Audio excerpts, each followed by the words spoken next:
my social distance. Yeah. So I'm not putting a mask on, so I'll keep my social distance from everyone. I decided I better put one on today. Oh, you got a better printed copy of that. My copy printed yours. Yes, absolutely.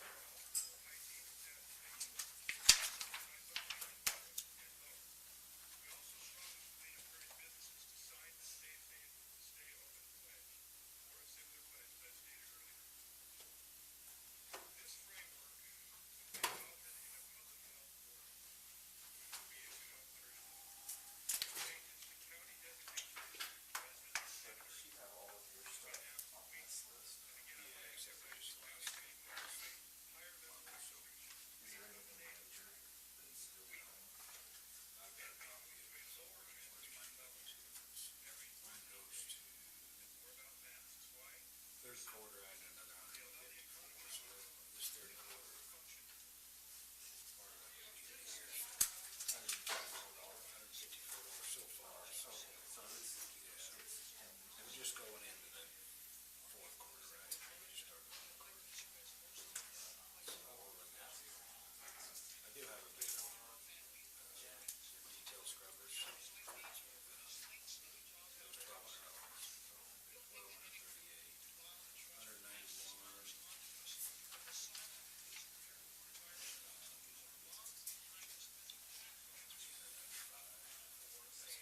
They're right there, boy. Right past Stacy there on the.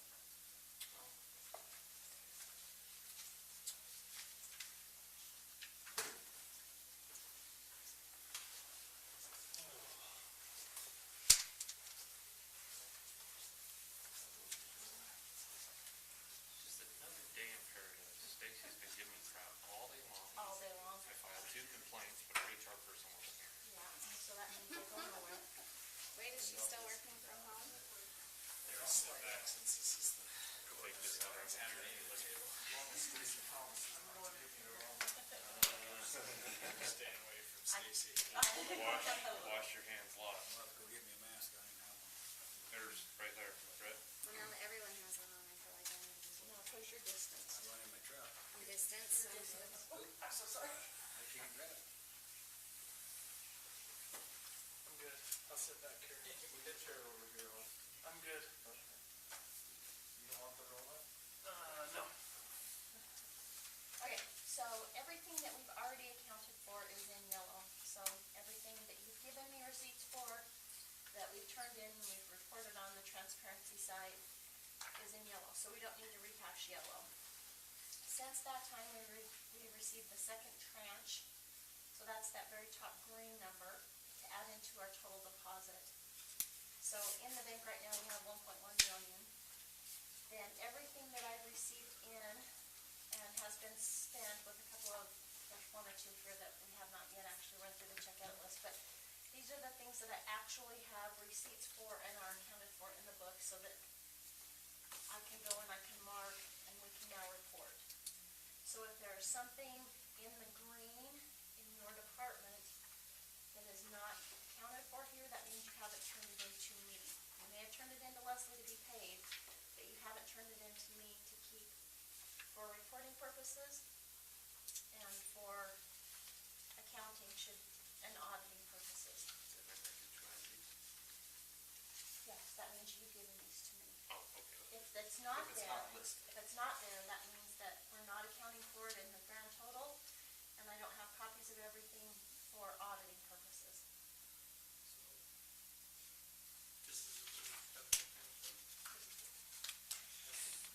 So can we go through each department here, talk about the things that we've approved and what we have here and what's still missing? Is that okay? We do that? I'll be first. Okay. We're completely done spending. Okay, you're done, and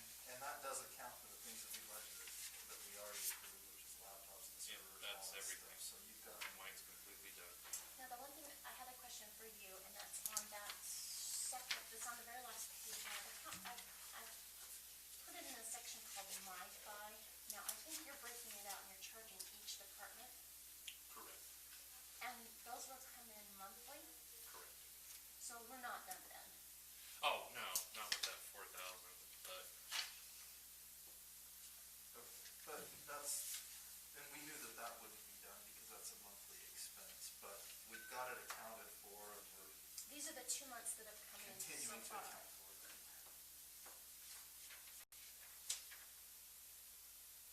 So this is 2 months' worth, and then each month that we get billed, we'll just build onto that. Now, When it comes to my fight, We don't have two MiFis out to Brenda though. I need to look into that. what about On to that, the yeah. sheriff? The sheriff is being billed for 2 as well, Okay. Actually, I'm for 4 on here, don't I? but it's for 2 months, isn't it? Oh, yeah, it's 2 months, that's right. and this came, you got one, You had me add one for Blaine. Yeah, we did one for him. And I then we remember the added one one, that I which know is of. supposed to come out of the sheriff's office. I wonder if that one got added to the. It might, I'll have Brenda check, but I'll go back and look, Yeah, we because added there one shouldn't for be Blaine doubles and on Brenda. COVID. you don't have one to Brenda and one to Nadine, You've got Brenda here and here. because this is month 1 and month 2. Oh. Where's the line? Between the months, is it right? Where is it? Is it just under, it's gotta be just under emergency services iPad too, right? Because it Could starts be, off I just with took paying the, for I just took the stack of the bills that you handed me and just put them in off the Okay. stacks. Yeah, But so there's then 2 there months is in there. only one Blaine. It's just spread out across 2 months, okay. So we're good. No, Now we've got Blaine 4 times on there. one's called C. Allen this year's, and one's called Calvin Blaine. How far back should I be? We've got him on there 3 times instead of, You've got him. That's why I'm sitting here, You've it's got 6 him foot distance. C. Blount, you've got Calvin Blaine, C. Blount, and Calvin oh, Blaine. yeah, 4 times. So we need to check into that. Yeah, I'll just figure that out. 2 of those are at high expense, $50 accessible. That would be. See, all these words we type in, so. Oh, Gotcha. That could be an iPad, that's why there's 2 of them. So I don't believe I can iPad too. That's why I'm priced it. Oh, gotcha. So, And you know what guest is? I have no idea, but I will find out. I would add cash money as the, emergency service like that, but I will do that. You know, So in terms of IT items, is there anything else that you think you need or might could need between now and the end of the year, IT related? No, we're the best we've been in forever. Okay. I mean, if we get done and there's extra money, all we'd need computers in 3 years, so. Well, that's what I'm asking is there anything else we need? Because I want to make sure we get everything in here before we. just remember that it has to be justified and it has to be by the end of the But year. yeah, we gotta use it. We gotta use it by the end of the year, so. I'm trying to keep those 6 feet. Okay, so Just for, Dude, really, bro? defend it. No, I gotta move. for all intents and purposes, IT. Obviously, some cleanup. Okay, so Mike, did you tell him about the money that's going to be the extra money that's being reallocated in addition to the 3rd tranche? No. You wanna tell them about that? Okay, so there are cities across the state who haven't collected their COVID money from their counties. And so there's been some negotiation that's gone on. The counties asked for it to all come back to the counties that the cities were in. And the cities pushed back on that, and so the compromise position was that they would take that money and divide it up by population and send it back down to the counties to oversee immunization. So it has to be specifically used for, So it's pod money is what it is. yeah, well, they're saying, administering the vaccine. So overhead in your personnel and the product are Which we may need to pay, justifiable like, uses for overtime that. wages or something if it comes to that. But Now, the that's, problem is, it's estimated at like $2 a resident though, right? right, well, So we're that's, looking at maybe 25,000. yeah, that's with what they already had. There's a 3rd set that's coming out. And those same cities will probably not apply again, so they think there's probably a 3rd again. So it might end up So being we're like having $3. 3 and 3rds again? Yeah, Oh, so, it'll be everybody so that's the part of cities this. who didn't use it, we already have their 3rd,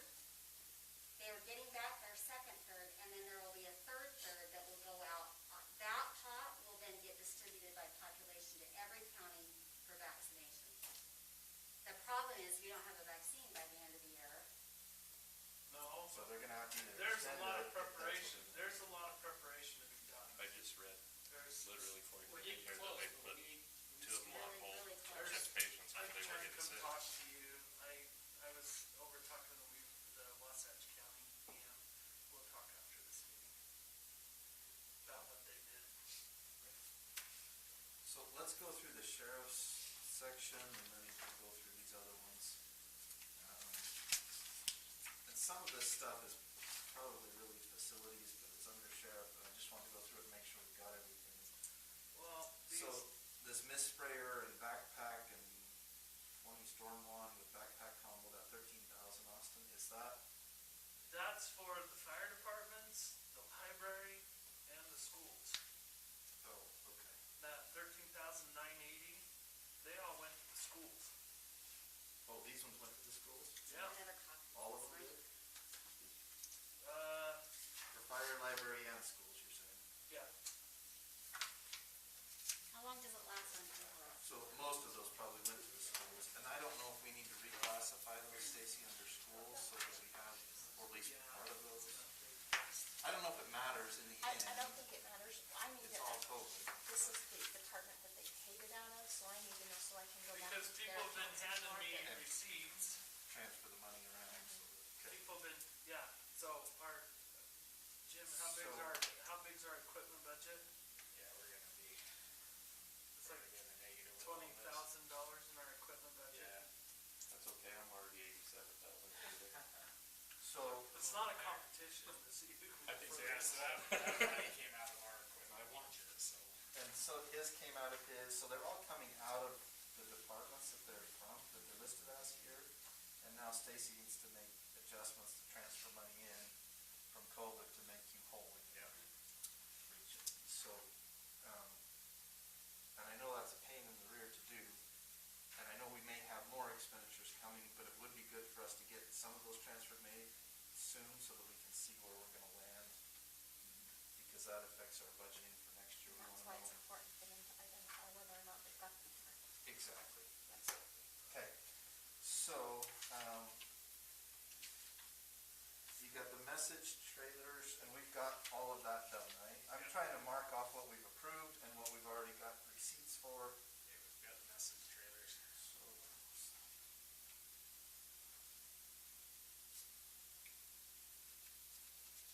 The storm warrants for the schools, Yes. Guys, I don't, sorry. No, you know my, how are we justifying carpeting? Moving you have to, when we moved the train room from downstairs to upstairs, we had to have a flooring there. So we put a vinyl floor and some of it was carpet because it was cheaper. It says carpet. Okay, I'm gonna look for some really creative explanations in here.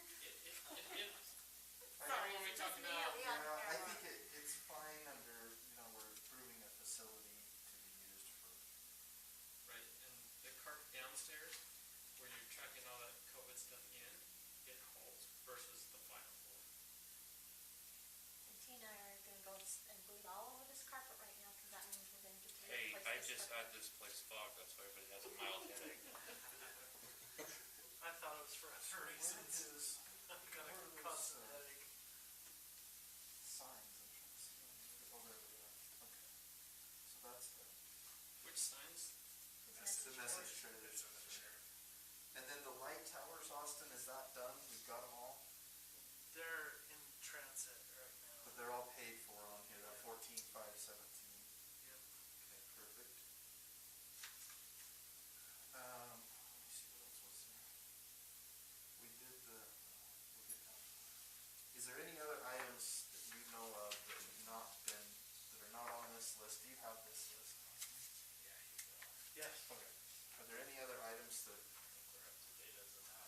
we're up to date. everything we've spent is here? Yes, it took a lot of work today and it's all my fault. I told Stacy I would claim the issues. What we were doing at the sheriff's office, we were just putting COVID on the top of the things we were turning in, but they weren't making it all the way into Stacy's desk.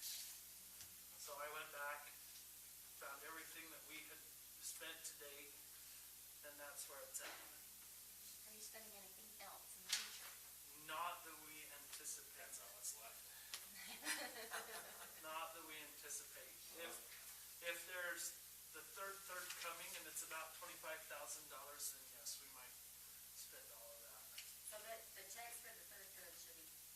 this week. They told me last week they were mailing them the end of last week, first of this week. So you should be seeing that check.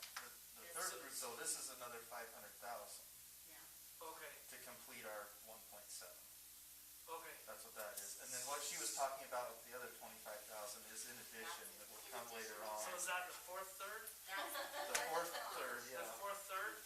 Well, when we get the fourth third, I just sent a text to an emergency manager in Wasatch County, and we got something that would be like beyond amazing for that.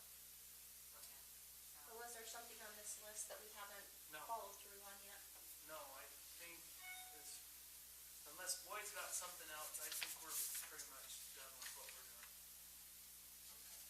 So I don't sell my credit cards crying.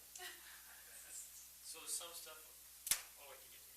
No, you're good. It's not your turn. Stop. So There the might- assessor's report, I'm not gonna worry about, we budgeted some money for courthouse stuff. We knew we had to do floor labels and plexiglass and stuff, so that's good.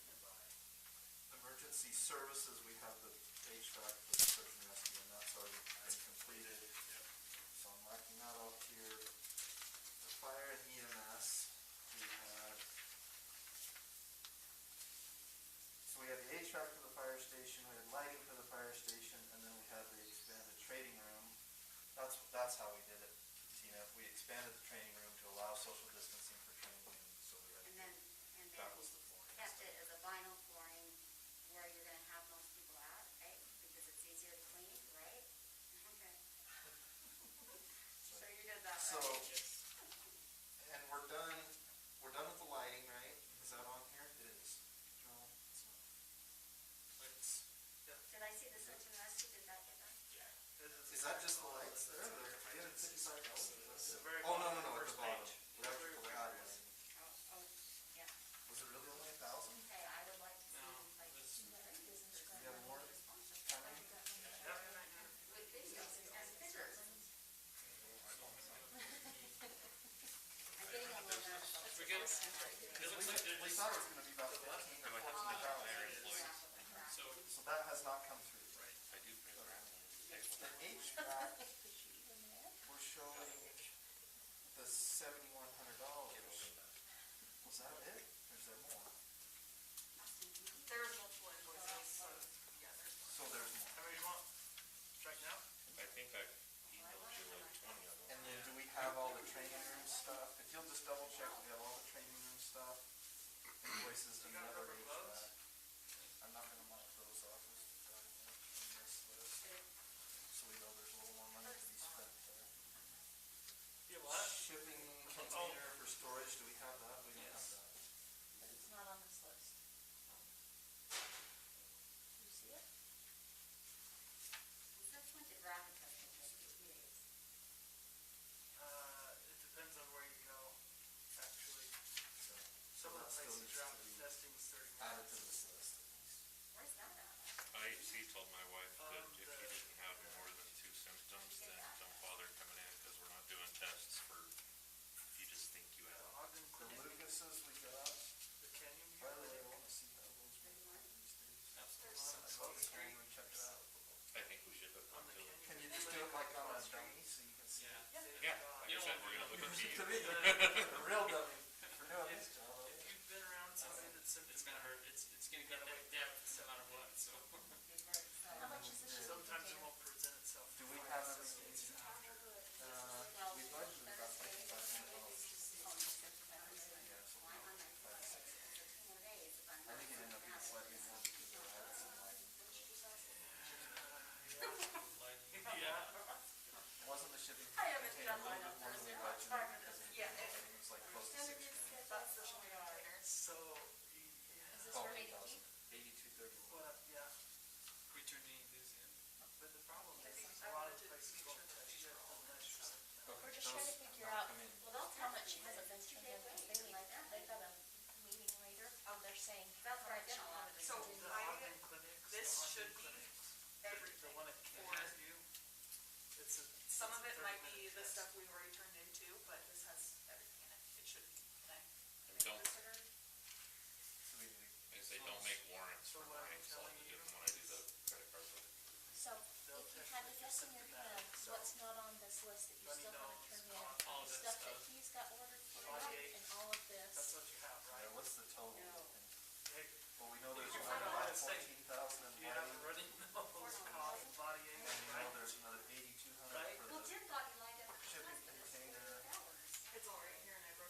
I haven't got the second invoice from CDWG, and that had the laptops on it.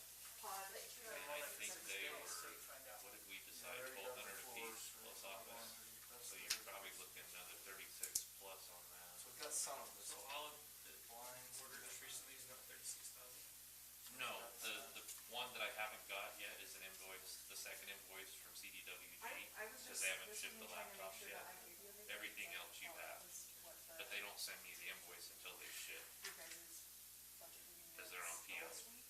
I thought you guys were gonna. because you destroyed my credit card. No, you're okay. Dang it on. Okay. It looks like there's maybe another 20,000 there, roughly 22,000 that has not come in. I'm texting my sister. Does that sound about right for you? It's called Yeah. triage. Oh, we've got the rest of the HVAC too, because it's only been 700, and we figured that HVAC was gonna be. AGE, yeah, trash. Do you remember what the HVAC was? It'll be in there. The total?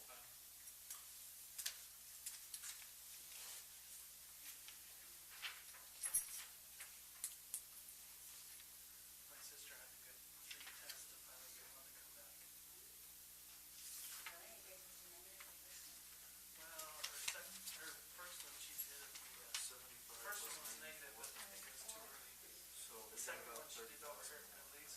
And then I don't think you've she, got it was invoices a to come on. self-administered What one, else so are I don't think invoices? she So let I'm it trying to filter find very good it enough. now. It's 3 Third laptops, I one, she wanna went say down, it's got gonna be rapid 36 tests. And within 30, or right about that, but I can go, That test positive. cause they only ship part of the order and they send invoices with Yeah, that Bobby said ship. the spit test, she said, when you do the spit test, make sure you're nice and high. you gotta spit a lot. And then we said we had. How much was I that don't know. invoice We that I got sent 43 you from cases in the CDWG? county now, so I think So it's gonna boys? start to Yes. clear up. 14,000 in lighting, Mm-hmm. 8,200 in the container, 94 in HVAC, It's the 94 plus the other one. Plus the 70. We already have the 150 71. we already have. and the 36 in laptops. What else have you not turned in yet? So 4,000 for the stuff for the mass vaccination. So none of the warrants, The or pods. none of the receipts are in here. So on that pod stuff, Lloyd, I wanna know how much of that you can rent instead of buy? And what the comparative would be? Let's look at your numbers, I'll be right back. Here's my only Oh. concern about renting, not to jump in on this, my only concern about renting, it's like trying to rent a chipper during that high wind event. Brett, how easy was it to find a chipper to? It's like trying to go, Well, I don't know that we're it's gonna like trying to go need buy a light, generator. we're gonna need, if you're gonna go outside in a tent in the middle of winter. We've already got the lights for it, we're already, So like, the only thing we bought was 2 generators that have lights on them. That was all. and we got 3 light stands, so Yeah, there's lights. we Yeah, got, so I don't know that you need a sound system and tents. we've already got it, Definitely we do. we've already got most of that stuff. The nest stuff was pretty cheap. Tents was only, That's $2,500. Alright, well, if it's gone, it's gone. Okay, so we still got most of, well, So I show 39,000 still left unaccounted for, unpaid, unturned in. Uh-huh. From the EMS department, we saw 39,000 in receipts. and that was still. which are in their stack here, so they're turned in today, but we're trying to get a total. Yeah, you, so did the business license go out today for the night business? Then I'm worried about this going very public with those names. We really, We'll go back to that. So, Let's talk public works guys next. write this That's down. the next one on the list. That's- 2895 was the Everybody in the room now has a invoice copy. that I sent you earlier. Yeah. The overall total for everything is $6,058.40. So I'll take that away from the 2895.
signage.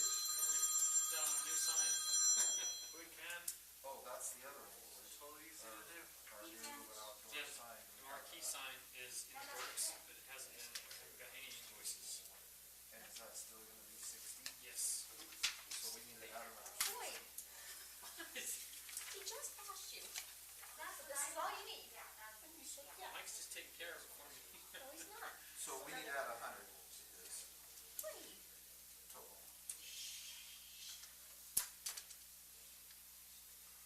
Can we save lives or not? And then, Your happy birthday boy sign is not gonna save anyone's life. Christmas every day over there, man. Sure it will. how much of that? Those save someone's life. I think that's the same.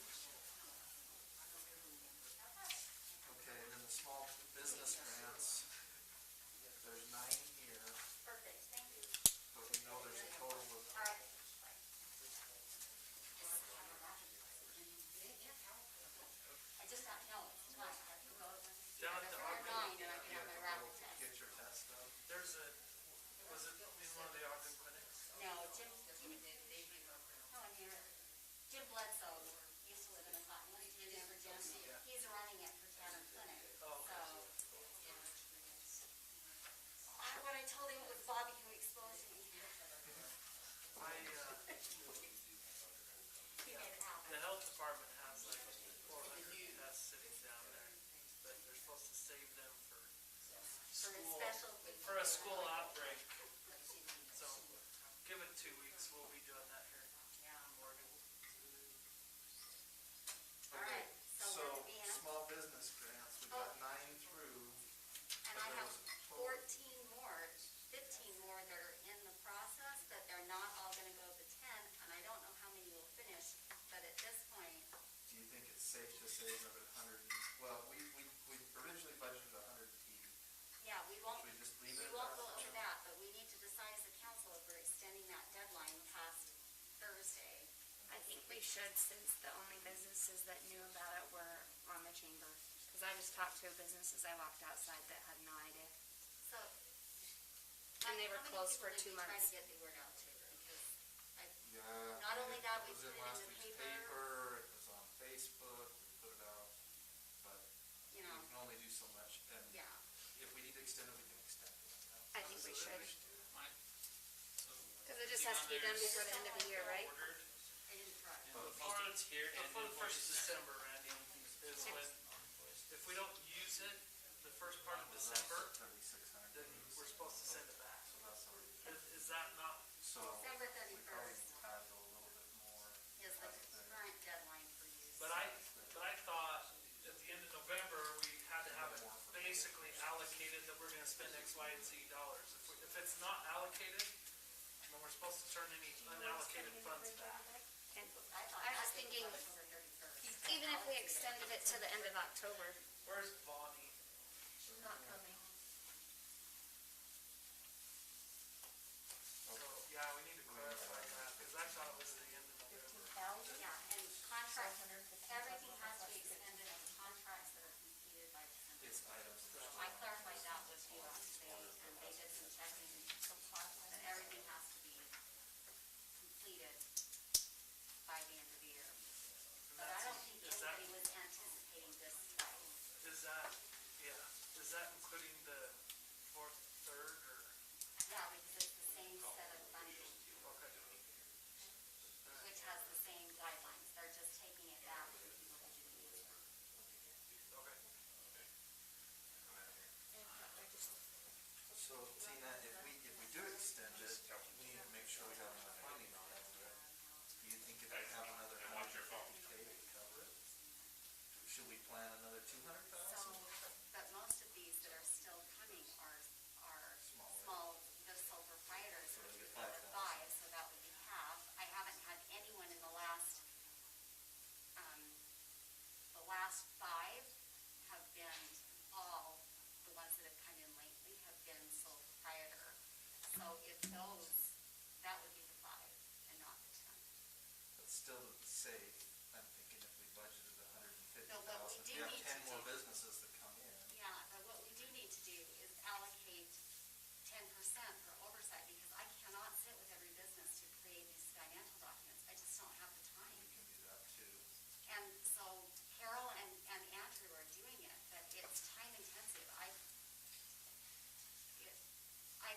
you the emails that I'm getting on these, so you can see it. Well, ultimately, what I was hoping, as part of this, two parts to this meeting, or two reasons. One is for Stacy's benefit in making sure that we have everything that she needs for the reporting. So when we get that third chunk, when we do our second quarter reporting. But then the other purpose, from my perspective, is we need to know what we still have left. And part of that is for the discussion on internet. Right. Okay, what's available after we spend all of this? I want to make sure that we have adequate funds for small business grants, because, I mean, there's a chance that we have another 10 or 15 apply. Yeah, I So, have no idea. that being said, I mean, I want to be very conservative on that end, just in case. I've only had one, and we talked about who that was that pulled out. We need to talk about some clarification on the rules today, because that possibly eliminates 3 more, just depending on where the council goes on it. But the problem is the smaller businesses are more time intensive in trying to get the correct documentation for what we have to report, so. So if we figured some funding for oversight, and we figure we have another, let's say, 20 businesses apply on top of this, do we need to add another $200,000 to what we've already spent? To the 180, No, just total. We've spent 61 so far, I would think 200 is more total. total. So another 140, should we say If you did another 100 150? Just If to you be- do 150, that would cover 15 businesses if they were at $10,000 apiece, which they're not going to be, so. And they're not going to be. Yeah, so you'd have plenty for your Yeah, and oversight. Well, we already have 15 more businesses that have already applied. yeah, so if we have any more, So if we have more on top of that, that's what I'm concerned about. Is 150 going to cover it? Do we need to go to 200?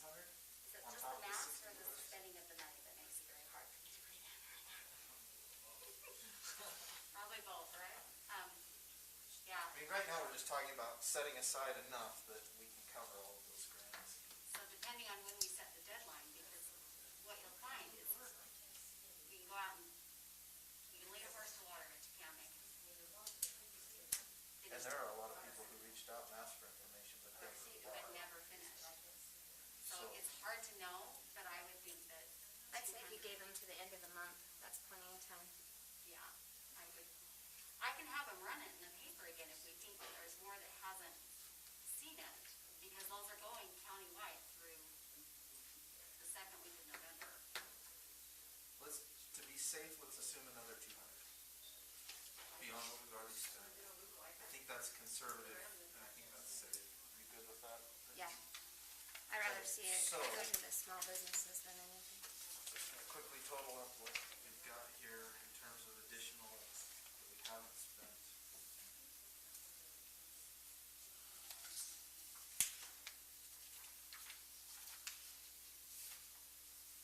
Guess I'm not worried about trying to expose you again, Stacy, I should come in the table. Come on up. Boyd says if we breathe on it, he replaces it. That's what I think it is. You want me to breathe on the microphone, we could get it a mic? 320? 320. I'm just gonna put 320. I really, I hope we have that many on this, because I do think there have been that many that are impacted, it's getting them to apply. It's terrible. This balance is the 517. Is that what That's the funds that are list. still in the account? That's the 1.1 minus everything we spent, is that correct? Or am I looking at it? Yes, the balance is the total deposit of 1.1 minus the first quarter of 179 minus the second quarter of 460. Leaves us a So balance of we have that 517. before you add the third? So we have 517 Oh, expected third, minus sorry. 390. So that's plus what's coming in the third set, right, Stacy? That 1.1? Correct. So we have So we have 517. 198,000. 382 plus 582, 743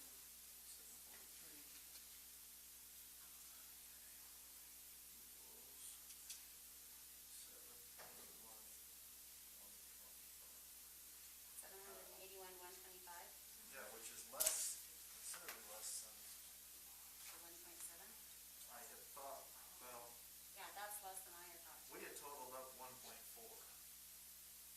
stuff that I had listed.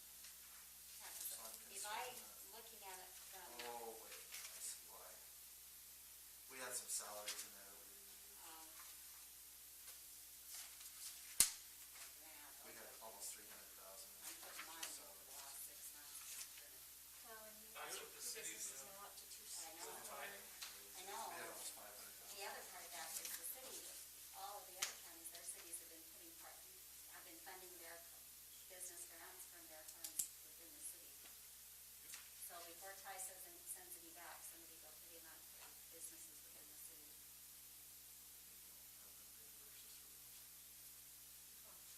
So So that gets you the number you needed to. that gives us what's left right now. So I think the next part of this discussion then is there anything else that we're in need of that we need to discuss cares wise? Hey, boy. Surprise, right?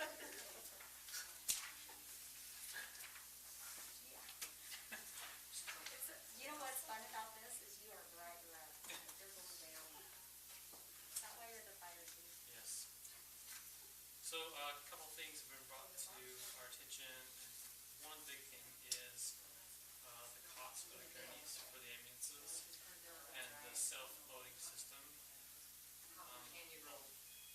Quite a few counties and fire departments have got this money and put in for it. What's the delivery time on it? They have them in stock, so all we have to do is just sign up to have them in stock. So delivery by Definitely before the end of the year. delivered and paid, right? Yes. How much are they? So if we do that, You need it's, two, right? yep, 55,000 For Each? both. for both. For both? Yep. And the other thing is anything in training that we can do.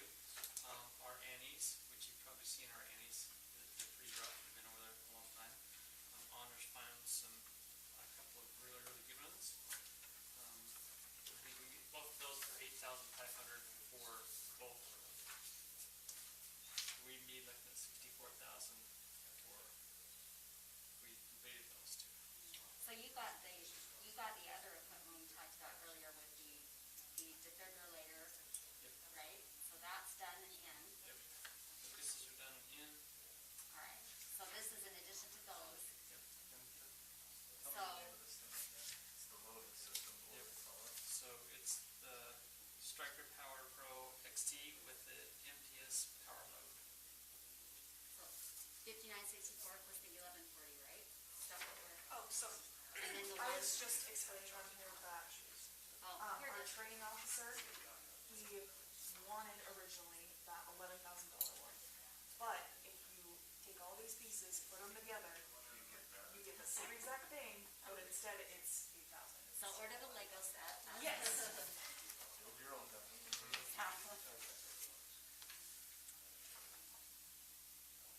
So what this does for us is instead of 3 people loading someone, now we're only doing 2. Instead of somebody at the head, you can just have somebody at the feet. And this is something that can go from ambulance to ambulance. So if we buy a new ambulance, it's just a matter of uninstalling and installing. Makes it easier for when they're not sized like Oxford. I mean, the justification there is less people being potentially exposed, right? And that's the ultimate. And less of a chance for somebody to get a back injury and taking someone out. Well, I think as long as you got as many women running on the ambulances as you do, I think it's, yeah.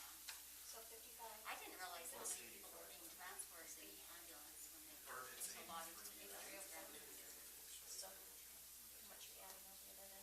Plus, when we teach CPR classes, we've been charging everybody $7 a person, and then we're giving that money back to you guys so we can eventually buy new mannequins as we go along. 3,500? Okay, that's good.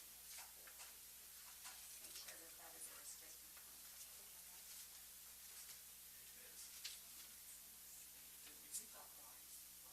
Stacy, didn't we set that up as a restricted fund? What's that? When we're doing the CPR classes, we're charging $7 each, and then No, it's not a restricted fund. It's a charge for a service. You can't set up a whole entire fund just for CPR cards.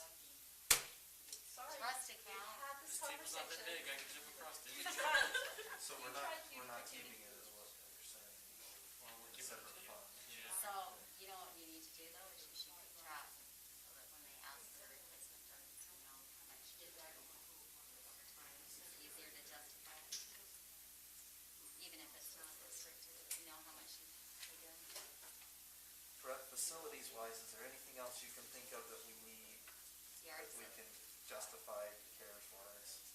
Not that I can think of. Austin and Jim?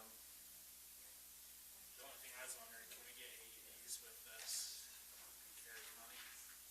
AED, Yeah, so we've got some that are outdated. so you have to use the full name. The The defibrillator, defibrillator Oh. that the deputies have in the their. packs that they carry. So if a deputy shows up and EMS isn't there yet, they can put a defibrillator on somebody who's on it. I don't know if you get that. How are Our we guys justifying have them, it? but they're, COVID. if we respond Is to it a causing heart attacks? COVID type, I believe it is, it's not. Yeah. Actually, breathing problems with, How much did they say you would keep it I'd have around? to get a price there, you guys probably looked at it there. Yeah, we just got, $1,000, aren't they? yeah, like $1,000, $1,200 each. last time, I bought some, this has been quite a while ago, they were about $1,200 a piece. So if we budgeted $1,500, we'd be safe probably. How many are you thinking? Probably 4. That seems to me like a reasonable thing. I mean, Mike, it's in the two of us can't grant any of these on our own. Even the three of us can't, but we can discuss it with the council, so, But you better be available when I call in 3 days.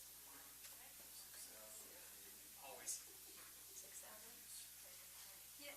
I did see what a mess that was, clear yesterday, that I just about ordered, because it would be really nice if you saw it, I thought. okay. You think of anything else?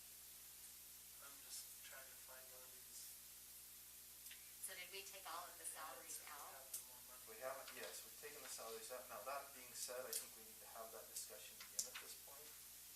Or are we sitting budget-wise for everybody's budget going into the end of the year? Because the part that's gonna be hard about that is, if it was already budgeted, then we cannot do it. It's very, very clear in the guidelines. Except one exception, and that is, The rest, That- when Austin went from part-time EMS to full-time, the part of his salary, that second half of his salary that's not covered by the grant is covered, but you can't use funds twice. So if we got the state grant for the other half of his salary, we can't use, For the entire. although in this year, we only got $7,000 from the then state grant that's for not his a salary. problem. Yeah. But what you can't do, Is so I read it again get this paid afternoon. twice by For 2 the different same federal job. grants for the same. And I get that. And if it's already Because then budgeted we'll end for up- it, that's why the city, here's the difference between what the city can do and what the county can do. The city did a new budget halfway through. Right. So because they had started a new budget July 1, if it wasn't in their budget, It's kind of smart. Well, Remove some Ty stuff from also, your budget. Right. Ty also figured it took up 10% of his time, so he took 10% of his wage and paid for it out of this. And he had one of I think that's the what the email clerk was. auditor that helping him with it, so 10% of her wage did the same thing. And I think we could do To that, administer. but I'm still a little leery about going too gung-ho on that. This is the rule when dealing with the federal government, which I do all the time. Piggies are cute, hogs get slaughtered. You do not. Be careful, boys. Oh. Exactly. Exactly. So you This meeting is not about me. Have we had any overtime expenses as a result of COVID that you feel like are, I We would can probably be the directly- closest one. the reason I'm looking at you is I think if it's been anyone, it's been you, but that can't be related to the wind incident either, is that Correct. related? so, I mean, But I've documented everything. all that being said, we We might be can go talking back about and- another $40,000 if we could. We can go attribute it back to and- salary and benefits. Every time You're I doing that, it's clocked on, I always everything, put down my the second clock half of hours. mine, because it's been caught in this This business. business grant, has been a And I pleasure. don't know that, I mean, do. again, we need to be careful about that, but Yeah, I wanna make sure that we've taken everything that we need to out of this before we spend it on other things. Correct. You know, make sure we've taken care of our needs first. But there's where I find it difficult, because my salary was budgeted before, Austin's was budgeted before. So I feel like that's walking a line that, Well, the only reason I and it has. say been like Austin's is this because before. it's very explicit in the documentation that the emergency manager can be included. I mean, they explicitly said that. So I think that would be fine if we decide to go that route, but, that's again a council discussion. Okay. So all in all, we add all those things in, assuming the council approves the items we talked about tonight. If we add salary in there, we're talking about another $110,000 maybe that we'd be taking out of that, which takes us down to the 600 range. Wait a minute, because I'm still at 1.1, so What's that? So you're getting 3 installments or 4? Free. 3, so we Now, have well, allocated. the fourth installment would be that, like $25,000 as a reallocation for you specifically for the pod. Yeah, so it's very specific in what it can be used for. So if you've got pod expenses, we probably ought to take it out of the third tranche and put it on the board for allocation, because you cannot use that fourth one for anything else. We probably have to also confirm with the school district that they're where they need to be. I mean, they're done with everything we've approved, but if there's something else that they desperately need, I'd like to support them. Well, Ron and I talked about the internet.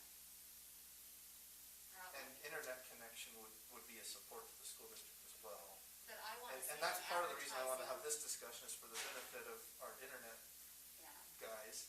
They need to know what we have available.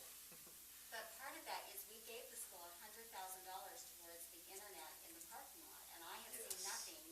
Randy, have you seen anything advertised from the schools about students No. can come use it in the parking lot? if No, they and I get need emails Wi-Fi? from both middle school and high school, and I haven't seen So I any. haven't seen anything either, and we gave them $100,000 for that broadband or Wi-Fi signal in the parking lot.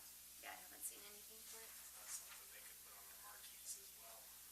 So, And I know one of the purposes was not just for people to come after school, it was also for them to hold classes outside when the weather's good. But you're right, the other purpose was for them to be able Yeah. to have people come and use it. But the other thing we did is we reached out right at the beginning and asked the school district to give us a count of students where they were in the county, so we knew based on where we were having internet problems, where the students were located.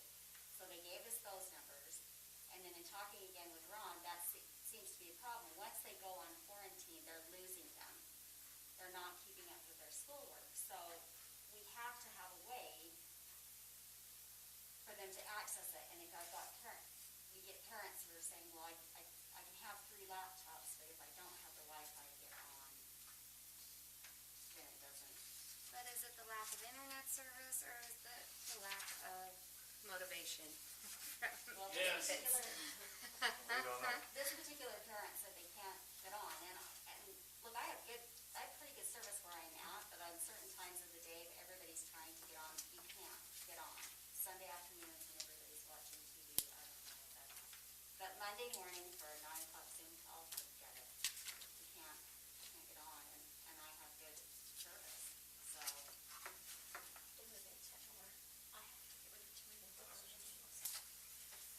But that's why. Do you have the ability to play a video through the computer here? I know when it's. Before we go into budget session, I really want to show that 3-minute video that talks about how property taxes work.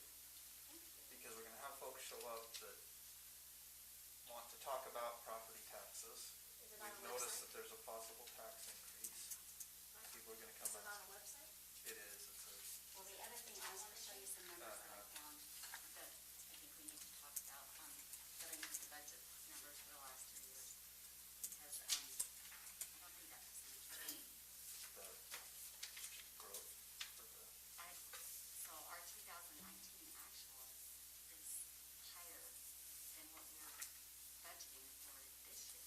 So how is that a 6% increase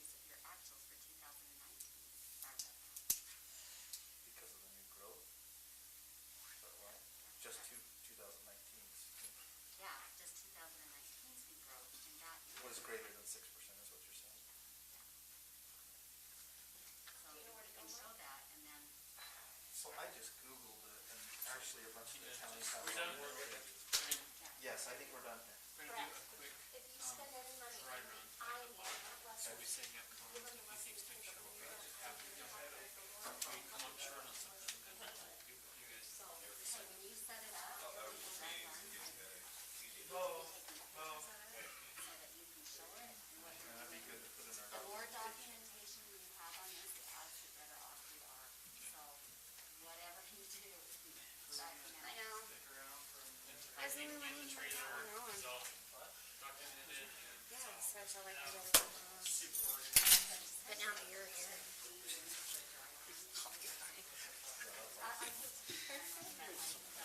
That's how the girls do the other day. Good. They're one game away from the championship. Yes, sorry. They are or they were? They were.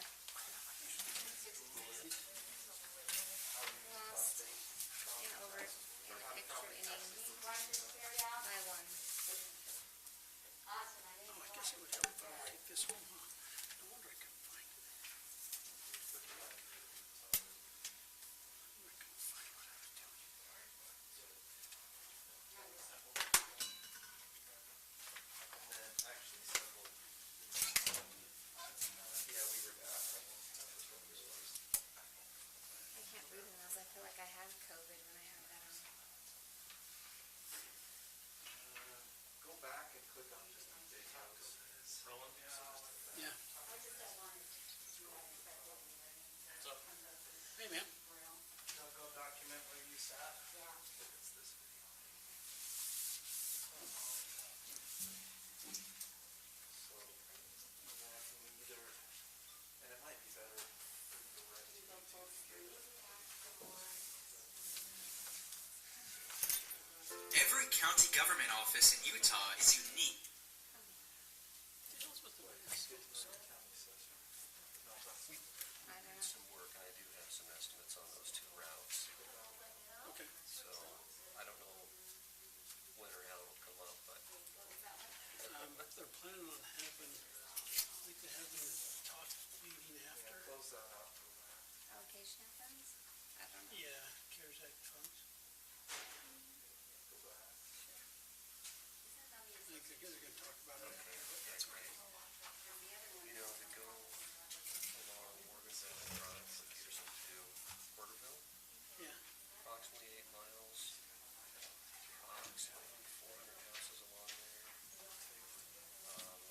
Our main line construction plus electronics is in the neighborhood of 170,000. To do that 8-mile stretch. And how many homes did you say? And that, the money, that doesn't include the install costs, just the construction, Just get our base. just getting out of that area. And that was from Peterson. Peterson, basically 66. Okay. Yeah, are you telling him about what you did on the Morgan Valley Drive? Yes. Every county government office in Utah is unique because all are run by elected officials chosen by their community. Each has an important job and function as they work together to provide citizens with a variety of useful So services. that's upgrading along Morgan Valley Drive. Okay. Then you asked about Old Highway, Yeah. to the Morgan city limits from where we are now, which is right at the west end of Enterprise. We're in Enterprise South end there. anyway, yeah. Yeah. The rest of the way into Morgan city limits, No one likes approximately 5 taxes miles. to any degree, but the property That tax is is probably underground. one of the most loathed. We can go But as here far and as all taxes the way go, it's- along Morgan Valley Drive, but Old Highway is underground. Everything along there is underground. According to my guys. What's that? So that's out of the question because it wouldn't be done in time. It would be, we could get about half of it done, depending on what you want to do. But the cost, it's about 5 miles, approximately 100 homes along there that we would pass. Approximately 212,000 for the main line, not the installs, Yeah. the main line along the road. And you're saying this is underground, most of this is underground? Old Highway underground, Morgan Valley above ground, Morgan Valley Drive above ground. So, Well, and there are sections of Morgan Valley Drive that are underground. are there? Okay. I think that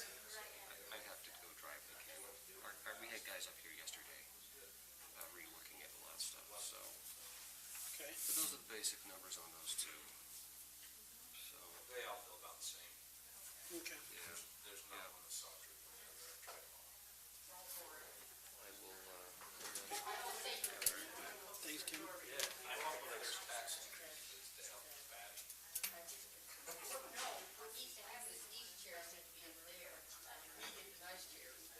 Meetings go a lot less time.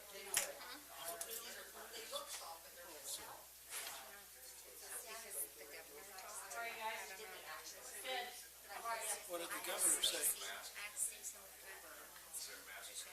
Well, the governor No, I have to, because I said I missed it.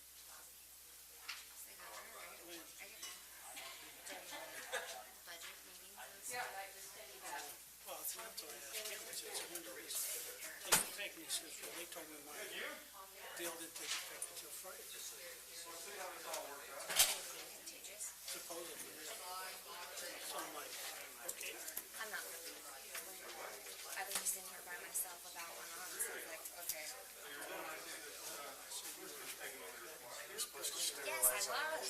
I was letting people. We're supposed to sterilize our own stuff. I don't know. Jody actually come in and wipe stuff down after meetings. What's his name said that he bombed it today. They what? Jeremy, the guy with the Raiders hat on. He said they bombed it today. So I feel like we should probably all be safe, right? We're just breathing chemicals now at this point. Yeah, I heard that. Good. So yeah, after I got off the phone.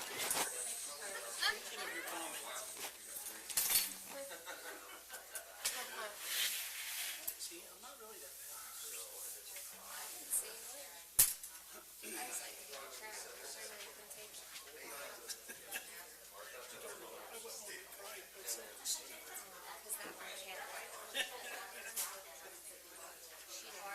when I raised my voice to her. She did not like So I have a little package for you.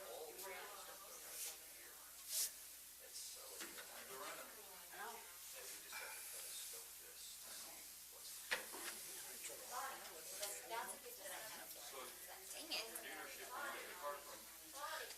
And Mike, we're like 5 minutes late start, that's great. Those are areas. He says that's great. Okay. Just kidding, it just went along the lines of what you said. It just fit right in. That's great. We're gonna have more density. We're gonna invest some money here, but our returns. I noticed that. Our ROI is a little higher.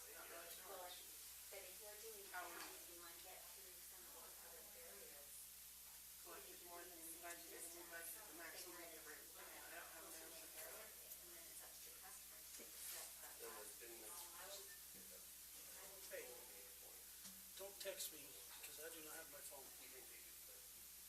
So no funny business during the meeting. I was just gonna send you this proposal, but just, I can't even find it. It's sitting downstairs in my hamper.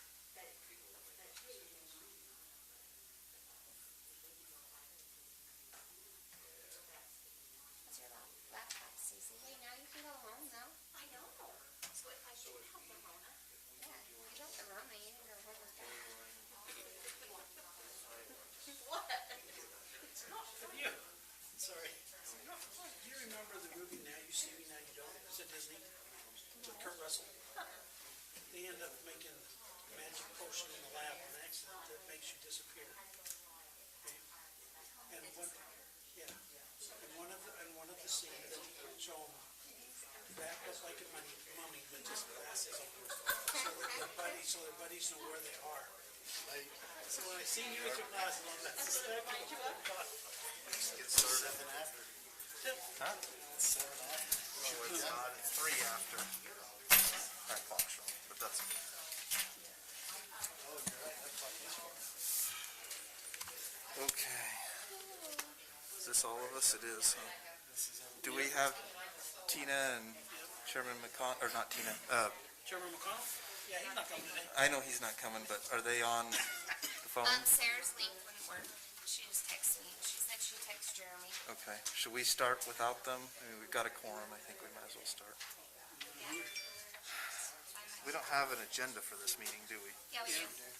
Oh, It was by the door. They sent it. well, how come I haven't seen it? They sent it. They sent, She emailed it. Stacy's emailed the Oh, I didn't amended agenda. Okay, let me pull it up. see you.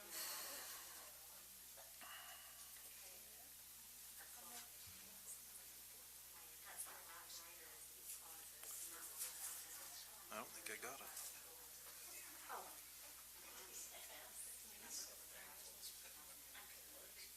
Oh, wait, October 13th.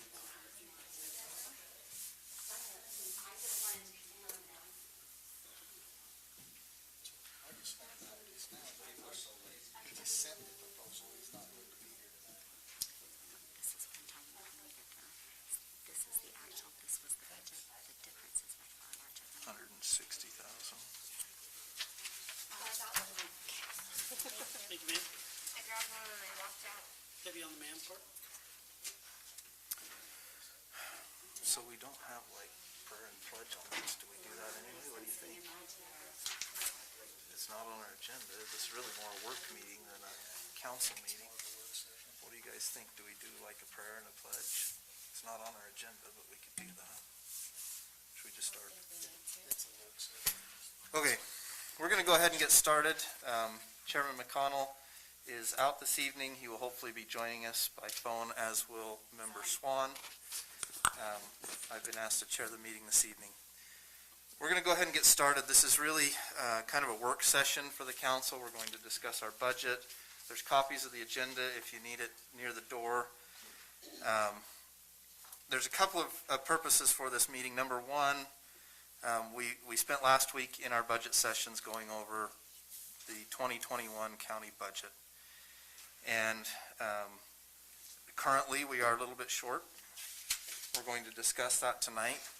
We also, because we are a little bit short, we have initiated the process for a Truth and Taxation public hearing, which will take place, is it later this month or in November? It's November, right? December is when you hold your actual hearing. Okay, so it'll be December when that meeting will actually take place.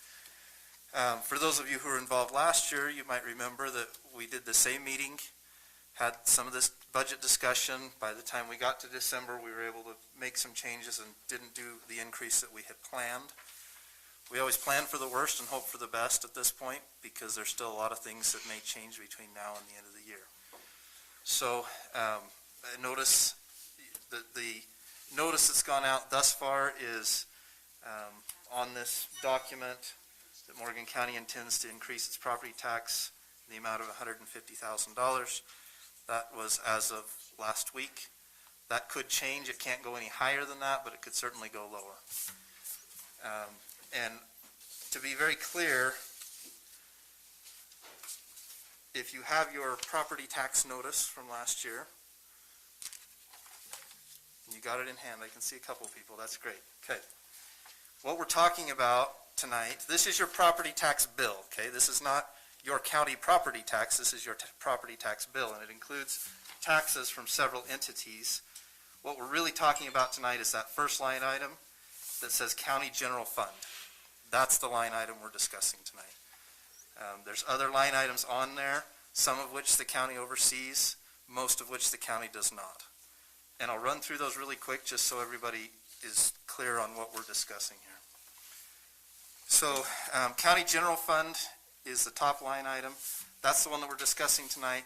That's the notice of a possible increase in our total budget. Our total budget is from the county general fund is about $2.5 million for the year. There's a proposed increase of about $150,000 to that. Again, that could change between now and the end of the year. It changed last year drastically. The next line item is for capital improvements. That is a county budget line item, so that's money that we receive here. That helps pay the costs of improvements to this facility. County assessing and collecting is also money that we receive, but it helps cover the cost of our assessing and collecting. There's also multi-county assessing and collecting. County library is overseen by this group, but that's a separate fund, so the expenditures equal our budget there. There's no proposed increases for any of those line items. School district is a completely separate line item. The Morgan County School Board oversees that line item, and they ultimately do any increases or decreases. And likely, if you have your property tax bill, you'll notice that there are some increases on that particular line item, at least from the last bill that we received. The next one is the school basic state levy. That's again a school district function. Charter school levy, also a school district. Weber Basin Water, that's a separate entity. They do their own taxing. Health services is also separate, and then flood and disaster is overseen by this group. So what we're really focusing on, again, is the county general fund. To give you an idea, if you look at your property tax bill, that represents about, well, on mine, it's about 16.8% of your total tax bill is county general fund. Okay, so if we talk about an increase, we're talking about an increase to your 16% of this bill, not your whole tax bill, if that makes sense. So any percentages we talk about in increase are going to relate only to the county general fund. Council, do you have anything to add before we go into budget discussion?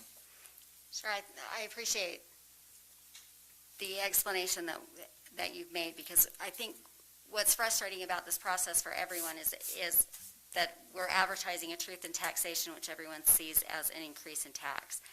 What we are trying to do is capture the revenue from the new growth that happens every year. We're in a growing county, which means we're providing the same services to a larger number of people. That most people, it's not intuitive. I do tax for a living, and property tax is not intuitive because it is a number-based system. And as people come into the county and their homes are built, it does not raise that number that we're talking about in the general property tax. That number stays the same. It is just divided out between more people. So what we're trying to do in capturing that growth is keep the rate that everyone is currently paying the same and apply it to the new growth so that we are able to offset the increase in costs for the 6% that is requested for salaries. The other position in the assessor's office, who now has to go out and assess twice as many homes as they did 10 years ago. Those are the kind of things that we are trying to address with this. It isn't us intending to raise people's property tax. It is intending for us to catch up. But when you hear us talk about why sales tax revenue for the county is important, this is why. Because unlike the school district, which is stuck just with property taxes, the county can have sales tax revenue, TRT tax revenue, restaurant tax, and all of the other sales tax that are caught in this as well. As I've tracked the sales tax revenues that have increased, that is also part of this budget, and it has increased substantially over the last several years. And so that is not the number we are talking about for truth in taxation. Understand that that is a number that we are looking at and tracking the increase and why economic development has such an important impact in the county. That's all I would add. So maybe as a quick also overview of how the property taxes are calculated. So property taxes are budget-based. At the end of our budget meetings and when we adopt a budget, which we typically will adopt on our last meeting in December, a final budget for the coming year, we will give the State Tax Commission a final budget number. Okay, and the State Tax Commission will take that number. The number for last year was 2.5 million and change. Okay, we give that number to the State Tax Commission. They then will take our assessed values, which our assessor calculates, and determine the total property value for all property in the county. They then take that 2.5 million and divide it by the total assessed value for the whole county. Okay, and that's what determines our rate. So when you look at your property tax bill, you'll see a rate there. It's well, last year's general fund rate was 0.002102. Okay, that was the rate determined based on the total taxable value. when we talk about new growth, we get, so then for the year, we collect that $2.5 million. That's what the state tax commission ensures we collect based on that rate. We also receive any new growth for that year as part of that. So it's on top of that $2.5 million. The next year, if no adjustments are made to our budget, so let's say our budget stays at that $2.5 million, and we've had new growth during the year, the next year when they calculate our tax rate, they're going to take our $2.5 million budget and divide it into the total taxable value, which is now increased, right? Because now we have new growth. Maybe there's 50 new homes in the county.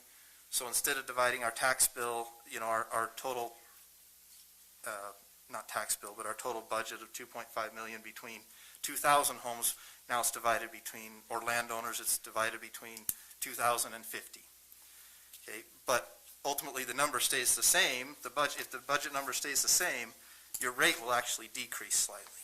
So you might pay less. Now your taxes might go up overall, your bill might go up for a couple of reasons. Number one, your assessed value may have risen during that year, or it may be a different line item on your tax bill that's increased for the year. So when we talk about the new growth and trying to capture the new growth, that's what we're talking about, is trying to strike that balance between ensuring that our budget rises enough to also meet the new growth numbers in taxable value so that your rate stays roughly the same, but the budget is able to increase and help us with the costs of a growing community and growing needs within the community. So anyway, that's what we're talking about tonight. That's why we talk about trying to capture new growth. That's what it entails. All right, I'm thinking let's start through the budget again. That's okay with the council. I know there were some questions and concerns after we ended our budget discussion last Thursday night about 10:30 in the evening, and we'll start it again. So let's start first with revenues. Did anybody have any comments or concerns or issues with revenues? Is there any adjustments that we need to make to revenues? So the discussion that Stacy and I are having over here is that our actual collection for 2019, which would be a year ago, was $2,659,361.74, which is $158,105 over what we've currently budgeted for 2021. So what we're trying to In other find, words, that 190, how much was it? 158. So that The 158,000 represented our new growth. That's right? what we're trying to determine, because if We that believe- represented new growth during 2019, and we're allocating, or we're creating a budget for 2021, then that same rate would then, that covers that 150 that we're talking about. Just in new growth. But part of these are two audit adjustments that we're trying to determine what is in that number. Okay. So what you're saying So is there's potential that our revenues have been projected too low for the general fund. Yes. We may be able to project them higher, which might take care of our 150 right off the bat, or at least Yeah, close. it would be the same as capturing that growth rate from 2019, but we are trying to figure that out. So that's my only comment on that first line. That's the discussion we've got going on over here. And then I checked again, one of the things that I'm not sure that we are doing properly is allocating out the revenues that are coming from the restricted funds. So, but I've got Stacy working on something else, so I hate to give her another one. Okay. Let's give her a minute to look at that. But if we allocate out from the restricted funds on TRT, the 95,000 on TRT over to the Parks Department, that is an allowed use for that fund. And that takes care of almost 3/4 of the raise, just in that. So TRT, we had a year-end estimate of 24,000, but we've projected The new hotel. So higher than that for next year, yeah, for the 2021. hotel is supposed to go online, so when if you remember right, when we did the RDA for the city, we projected the revenues out to determine how much of the RDA that the county and the school district and the city would give, and that TRT tax revenue was part of that computation from that. So how much was that? Because we only have 24 projected. Oh, I'm sorry. No, we added. That's 2020 75. budget. I'm looking at the So, 2020. For 2021, we added 75, and Ty gave me that number. 75? Yeah, so there, if you take that 95,000 and allocate it out to what TRT tax is allowed to be used for, which is a lot, which would be the facilities, the parks, maintenance, all, everything out of Brett's department that is recreation oriented, including the grounds upkeep during the summer. Can we Or allocate all wherever of else that? that is in the budget. Well, it's in, So I'm not opposed to using TRT for that. I am a little leery about making his entire parks budget contingent upon. I'm not saying make it contingent, I'm saying allocate the restricted fund over to what we're already spending that is an approved use. But one of the things that the county needs to be aware of on that TRT tax is we need to set up a TRT tax board that oversees that and decides. And the management of the hotel gets to be part of that, and any Airbnb in the county that's collecting TRT tax. That would include Chris Haramoto with his rentals at State Parks. East Canyon with State Parks, because we're getting TRT tax revenue from him. So how does that work? And maybe we need Stacy to explain that, because I hear what you're saying. We've never But- collected this kind of money out of that before. It's all based on a building that hasn't even opened for business yet, and a projection that we don't know where that came from. I'd rather give that a year to see what it To see what we have. A little better idea of what we're doing. We have no idea what kind of true business that hotel's gonna do. I hope they're sold out every night. We just don't know that. Yeah, and that's a valid point, Robert. We've already budgeted that number, so we either Yes. need to lower that number, or we can use that number for what we've already got in the budget. We've already budgeted on the revenue side. We just haven't allocated on the expense side, is what she's saying, I guess. I get all that. It's just. Would you feel comfortable with a portion of that? Supplying a parks budget with a fictional number is where my concern is. Yeah. Would you feel comfortable with a portion of that? By the time we get to And maybe we Something that say can make up out of fund balance you know, if we had to. 30,000 or something of that could, ultimately, if we can adjust revenues, Yeah. you know, if there's room to adjust revenues, great. And I think the other challenge that the county has, other taxing entities, the school district, Morgan City, are on a fiscal year. So is the state. So when the state determines our tax rate, our certified tax rate, they're determining that in, well, it's June, right? And the school district already knows exactly what their taxable value is at that point. We don't, because we're on a calendar year. So we're projecting our revenues for the next year, whereas they have a much more solid understanding of what the revenues are going to be. So that's why when we talk about revenues, and I'm just saying this for the benefit of the public, we're projecting these, so there may be opportunity for us to say, well, maybe we projected too low here. Maybe we projected too high as well. So, Mike, I'm going to give you already, we're 90% through our 5-year average collection for the year, and our new growth currently already in place for 2020 is 58,742. And we projected 75. We're Well, at no, 58,000 now, Yeah, we're at 58,000 now, and but we've that would still be got third quarter, or fourth quarter to So if we were budgeting for 2501, which was the last year's number, we would automatically collect that 58 over and above that because of the new growth. So for 2020's numbers, that's how far over the 2501 we are now with new growth. Are we Does that make talking, sense? are we talking TRT still? No, sorry. We're talking general fund. Sorry, I went back to line 1. We're talking general fund. So what you're saying is perhaps we projected our general fund revenue 58,000 low. Is that what you're saying? No, I said, we're trying to figure the new growth rate. Yeah. So with new growth, that we were not, when we took this From rate last year. and said this is our assessed value, to get this number, we're already over that based on the new properties that were put into place. We're almost 60,000 above that 2020. And that's, that 158,000, that's 2019, is what this number was for 2019 by band. So leaving this the same is going to lower this rate even farther, because it's going to, but for 2021, it will take those values that are generating this and lower this rate. Okay. Does that make sense? We're Yeah. halfway through where we already were. 'Cause this is the same budget number that we used in 2019 and ended up bringing in 160,000 more.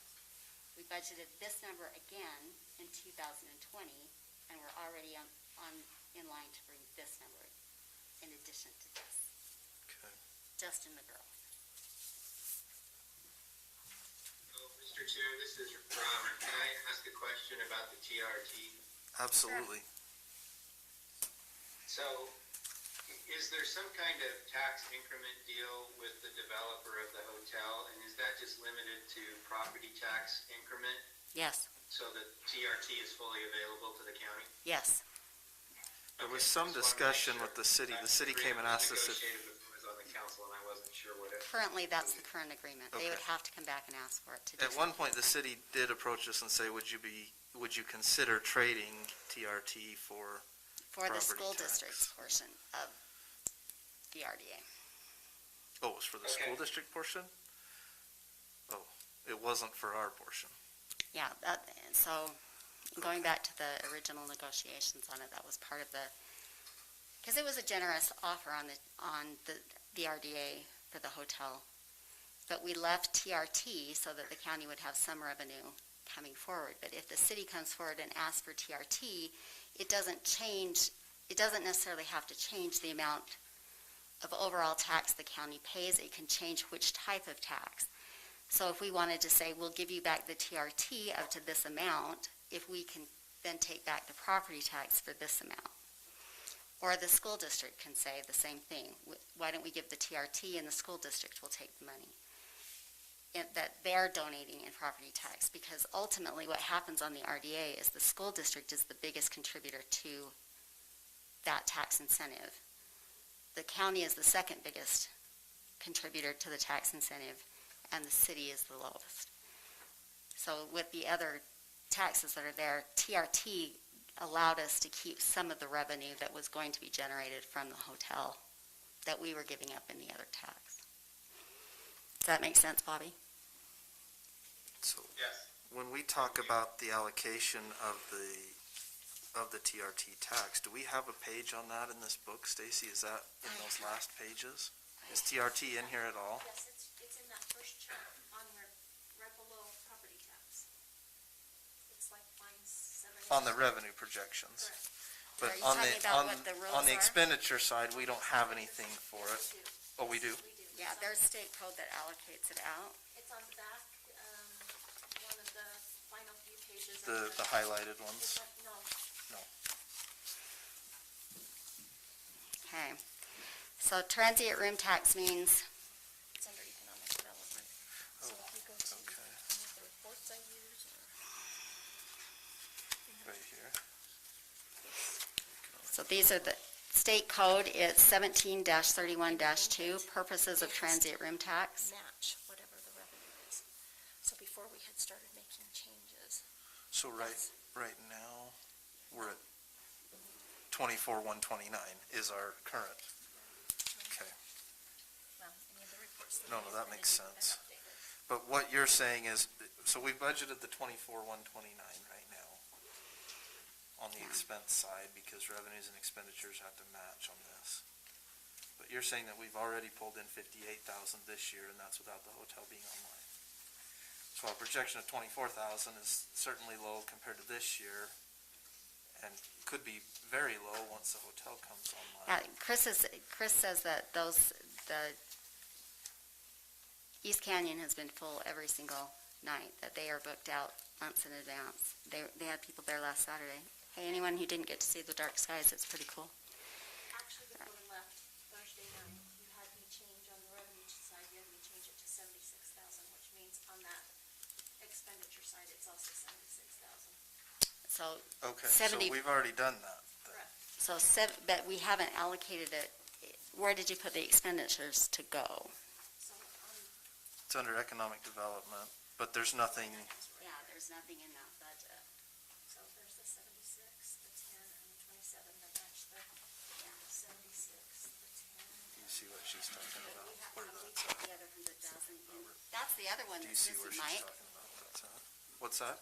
So economic development doesn't have the, grant, the CARES grant, $50,000 or $100,000 grant, yeah, that's supposed to go up. which is So- revenue and expenditure side though, No, right? Have we already Because- got it in the expenditure side?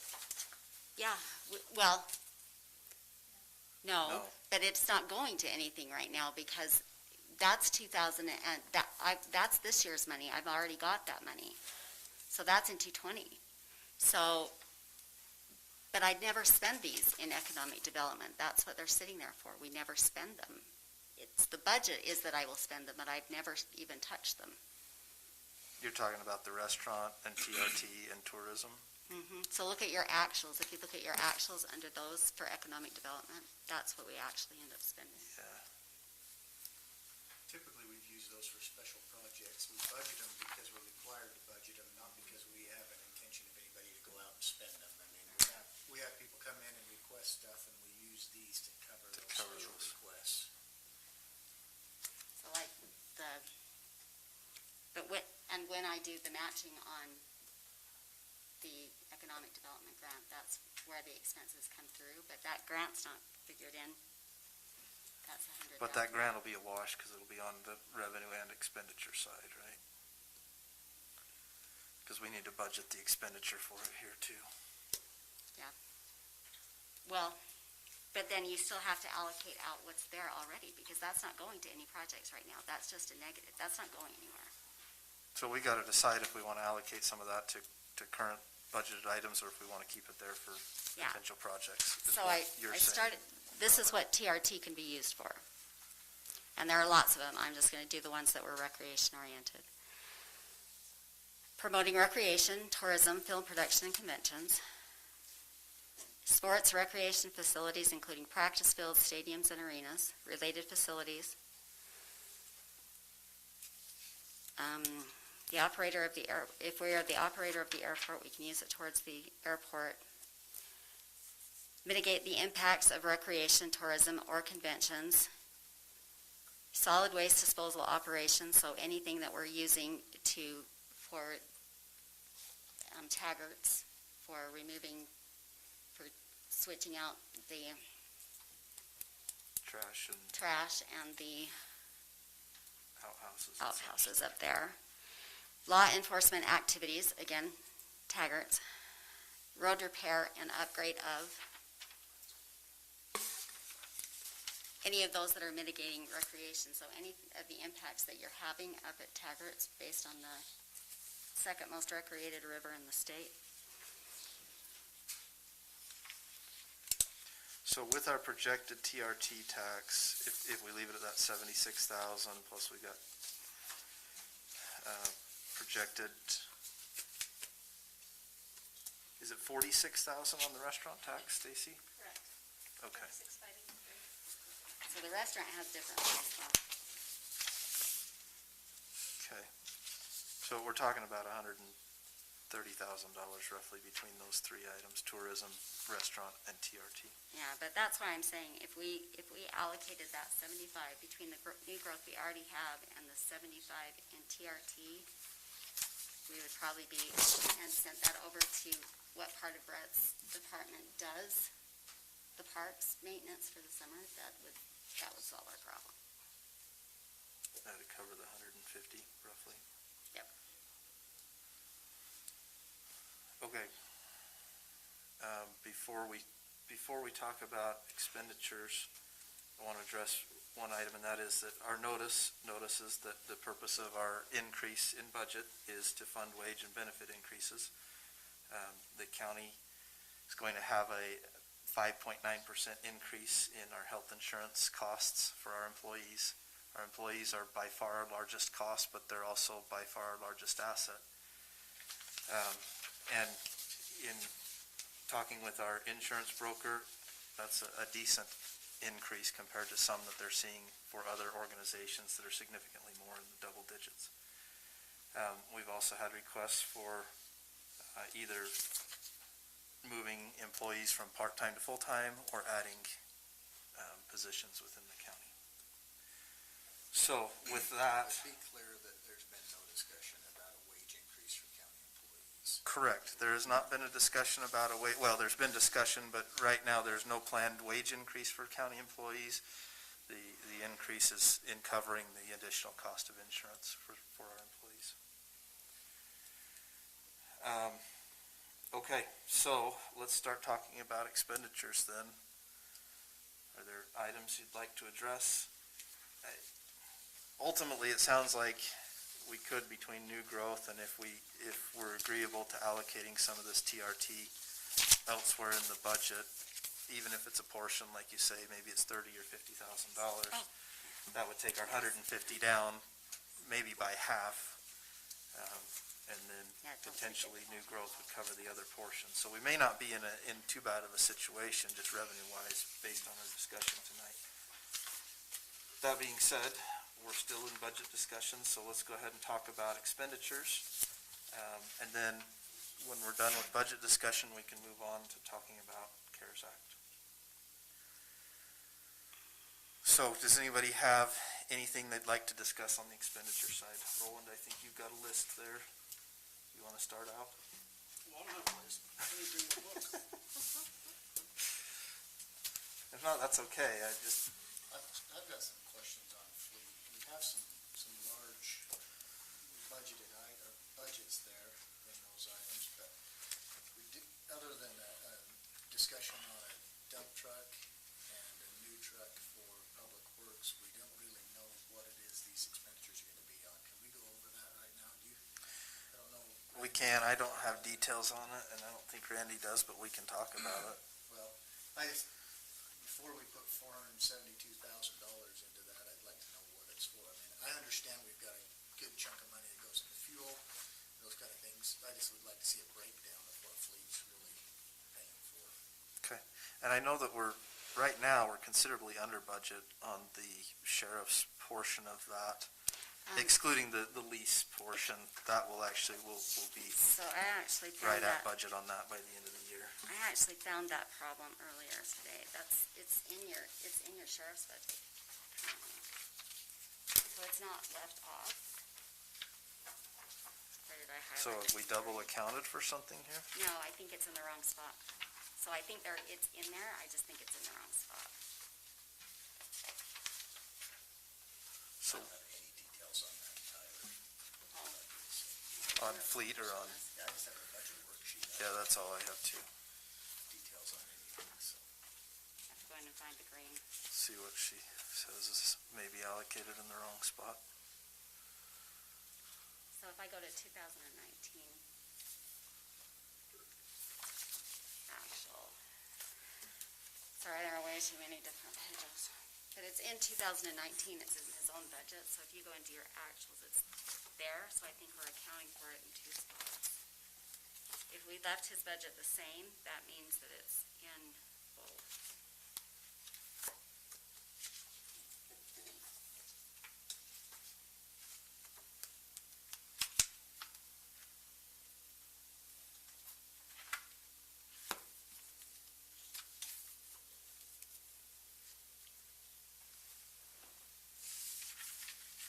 So were we budgeting 130 in the sheriff's leases? 190? No, the leases, we budgeted 122 190 is for, is a separate budget line item. oh, okay, so, well, we've got just under 110. That's sitting, Yeah, all that That's shows public what we had works. budgeted for No, 2020, the sheriff. no changes. Yeah. so if you, So are you looking at? let's look at our 10-year though, look back and maybe that'll give us some idea. I think it's under sheriff. I think it's just under the wrong line.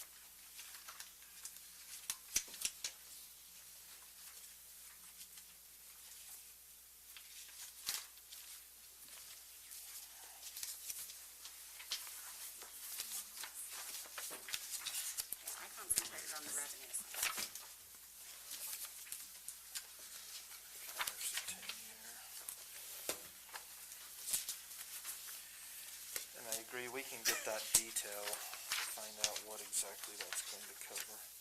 Because you're right, there may be some funding there that we can move around or remove.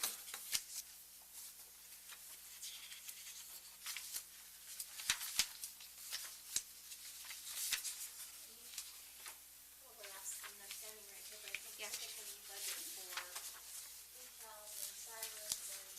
Lights. cars. Still here. The questioning the sheriff lease budget. The total lease, Well, there's $190,000 budgeted in there right now. Typically, we've paid 200 in the 200s. That 1 year, you paid 300,000 out of that. I believe that particular line item is budgeted for decals and doormats and lights and sirens. So right now, we've got 190 budgeted. Looking back previous years, so 2019 actually we spent 176 of that. But we also only spent 67 on the lease and had so you, in 120 2019? budgeted. That's at 2019. I'm looking at the 10-year. Yeah, but look under sheriff, because you've got another 99,000 in lease principal under sheriff. Oh, we had it under the sheriff instead of under fleet at that Yeah. time? So it's just in the wrong spot, it's still a lease, it's just under the sheriff instead of under fleet. So that's your actual, that's your other piece of your actual. Yeah, you're right. Lease principal and lease interest. It's 100,000 there. But that was only in 2019. In prior years, we didn't have it included there. Yeah, so it's going back and forth because you We can had it see. under fleet, although we spent 202 in 2018, 204 in 2017, 318 in 2016.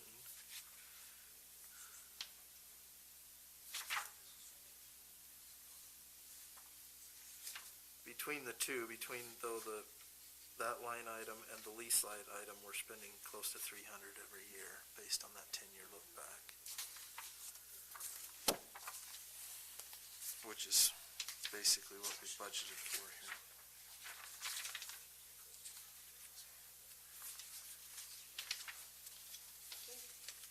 Budget-wise versus actual-wise budget, I think the budget was set to equip the cars and lease the cars, and where the actual may to just be, as far as budgeting-wise, one amount is budgeted to equip the cars, detail them. One line item is set to lease the cars. Well, My only point was looking if at the we're 10-year budgeting look on the back, actual, then you've gotta go in and add what's in that line on the sheriff's line under, for fleet, to add into your actuals on the fleet budget, because otherwise you'll miss that 110 that's sitting over here. Oh, Jim, are you planning on getting more cars this year? Yeah, what we talked about is doing the 4 that we normally lease, and we're gonna take our trade-ins and get, the roads department another vehicle. Were you not here? were you not here? Were you not here? Yeah, Brad was Yeah, saying I'm we sure. needed another one, so we figured with our trade-ins, we'd be able to just purchase Cover it that out, outright right. like we did last year for planning and zoning. And I remember the discussion on that, I just didn't remember the number of vehicles you were talking about getting this year. Yeah, so 4, we've been doing 4 every year on lease. yeah. So when I look at the actuals, the 10-year actual, between the two line items, it's near 300,000 each year. So I don't think we're far off on the current budget for it.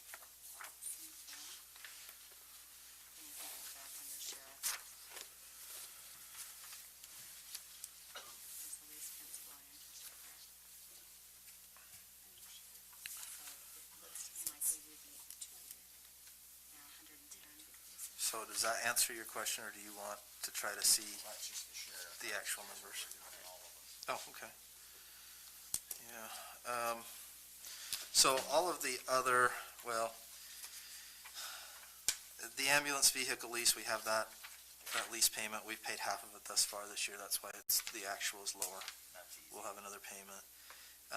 All of the other items are maintenance items except for Public Works.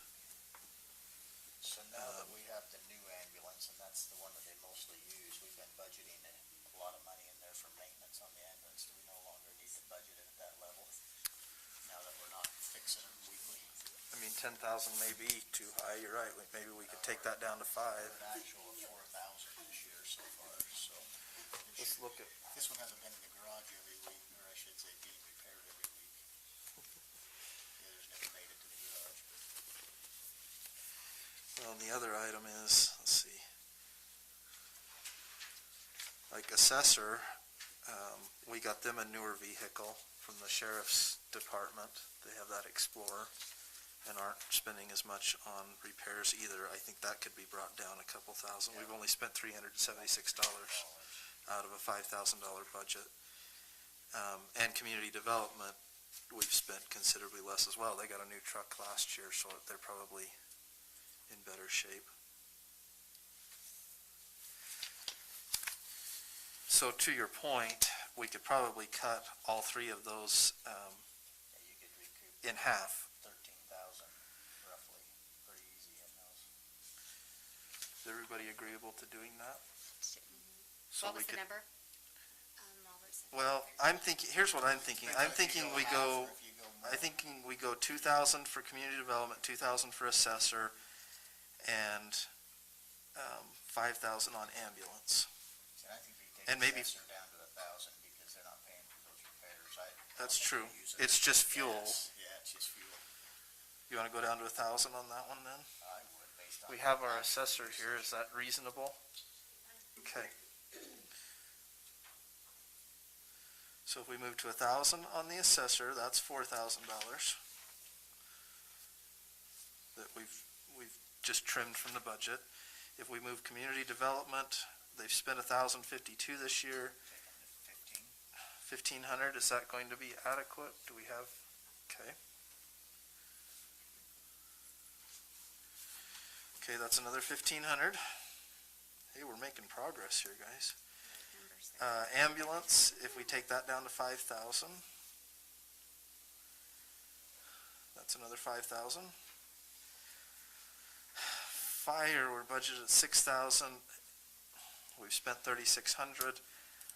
That's aging equipment. I hesitate to take it down too I don't low. know that I would even, I mean, you might get $500 there, because I Yeah, think you'll I start think to we see just some leave it alone. expenses go up there, so I'd probably leave it. And the same with wildland. So we just reduced our overall budget by 10.5.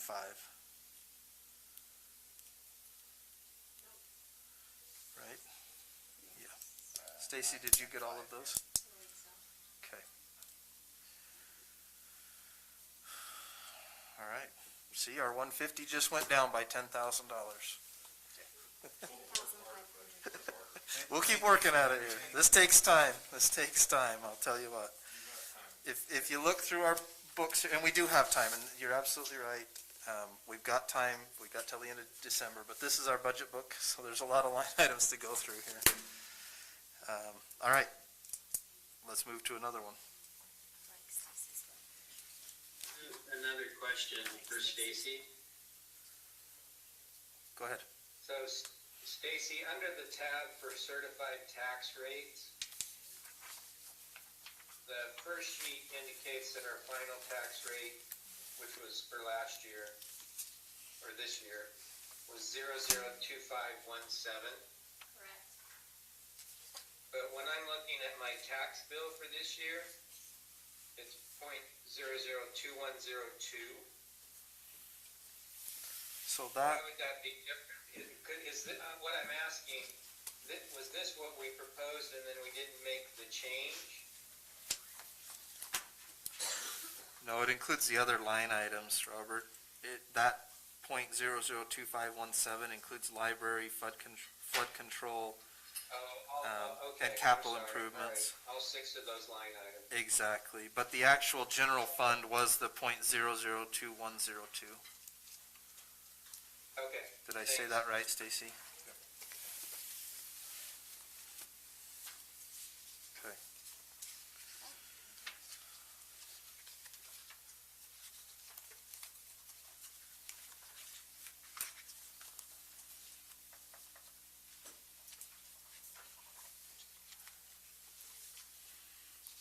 else have any expense line items you'd like to go through?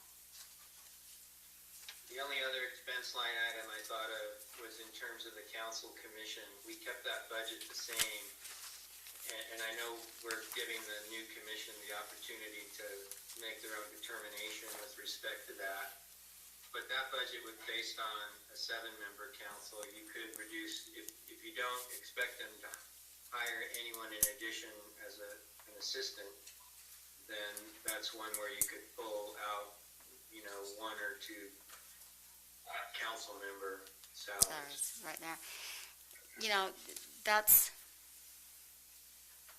That's one that we probably could, a discussion that could be had after the election when you knew who they were, and you could have that discussion and pass that before your last, what their intentions are, because one of the problems you got with that, Bob, is you can't vote for your own salary increase, so if there's any change in that salary, it needs to happen from this council and not the new commission. What do you mean you can't vote for your own salary increase? So you can't change it in the budget year. It has to be the year before. So you can't change an elected official's salary during the year.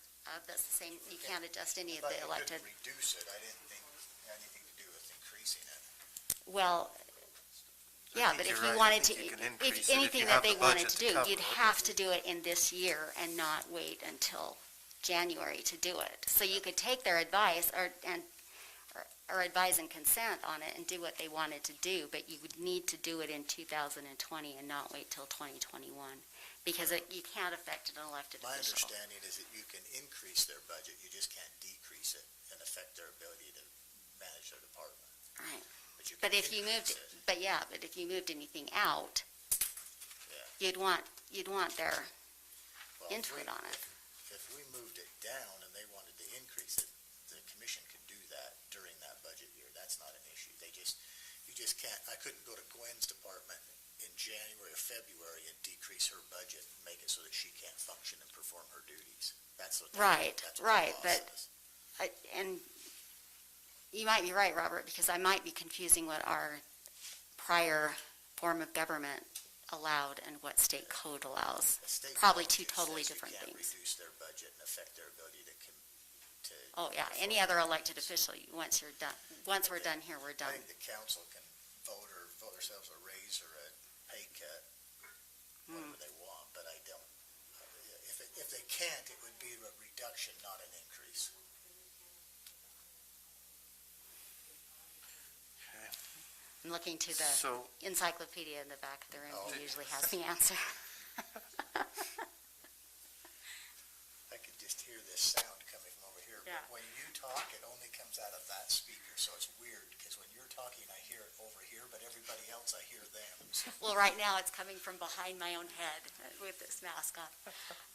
So, Your instructions when we left So, was to leave the way. I agree with Robert, I think we reduce that down to 5 instead of, at least do that much, instead of 7. so that'd be a $48,000 adjustment, I- right? see, I 24 per, don't know that that's a Am I decision we have to make now. I would leave it. then how much is it, Stacy?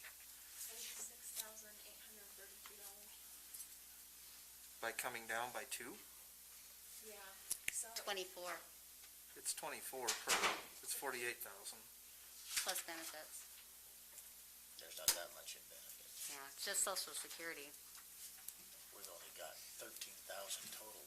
Once we lost Daryl and lost the 17% for retirement. You lost it, who was your high payer? Yeah, because there are 3. This is what's in there. Yeah, but we're not talking about this, we're talking about leaving the salary exactly where it is, but reducing it by 2 people. So reducing it from today's numbers by 2 people. So isn't that what this is? No, Same as 7, here's your 5. that's reducing the salary from 24 to 20 and 18, to 18 You wanna leave it at 30, 27? I'd forgotten about Sarah. and 24, but take that times 2 off, which would Yeah, be so you're just 48. gonna take 177 down to what, 129? Is that 48? Yeah, 177, 100 minus 48. Yeah, 129,600. Okay. Are we in agreement then to decrease it by the 2? I'm not. I would say leave it for a discussion for the new members to It'd be decide, because 48,000. they may want a secretary or an administrator, because you're increasing the responsibilities on the 5, and they may want the ability to hire. So once the new commission takes place, can they increase their budget? Absolutely, they can. Then I They say can, they'd have to open it up and do a budget amendment, Just and they'd like have to pull it we've from a done all fund, this year. from the fund balance, because there wouldn't be revenues for it. And next year they would. And I'm torn on that, because I agree, on the one hand, there may be need for that. I'm not saying you don't do But- it by the end of the year. I'm just saying if you waited a month, you would know and be able to talk to those who are taking the seats and have a better idea of what they wanted.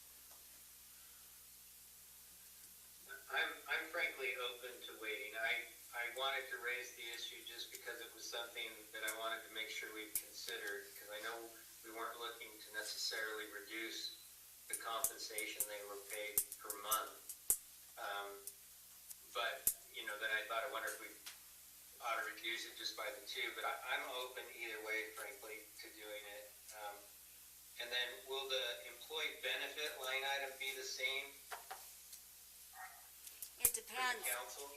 It depends, because if they've already worked for the state anywhere else and they still get the 17% in the retirement benefits, like Sarah and Robert and Daryl, but like I don't, and you don't. Now, let's be clear, the state gets the 17%. Well, whatever, it's under your name, whatever. It's, okay, Robert is not It pays taking the into 17%, Yeah. but somebody is in his name. None of it. We probably should just leave that. Yeah, I mean, that to me is because it not- really depends on. That's who in the it is. noise right now. Depends on who it is.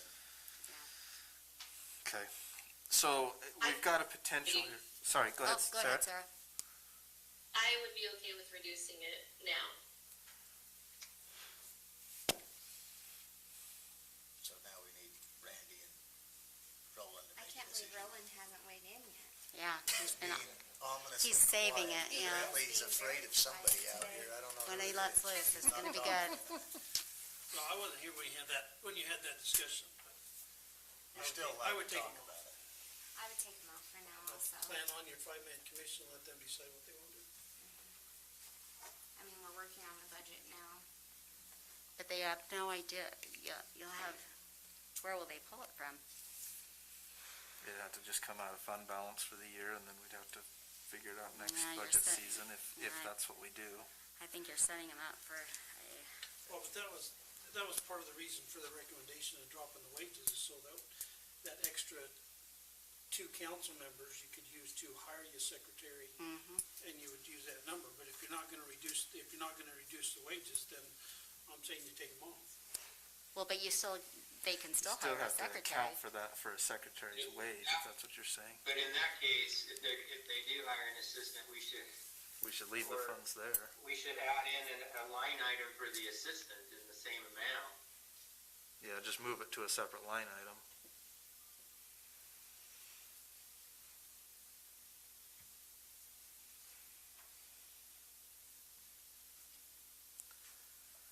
I think you got 4 that say take them off. So we got the 4 that aren't gonna be here next year that are saying that. I just wanna point that out.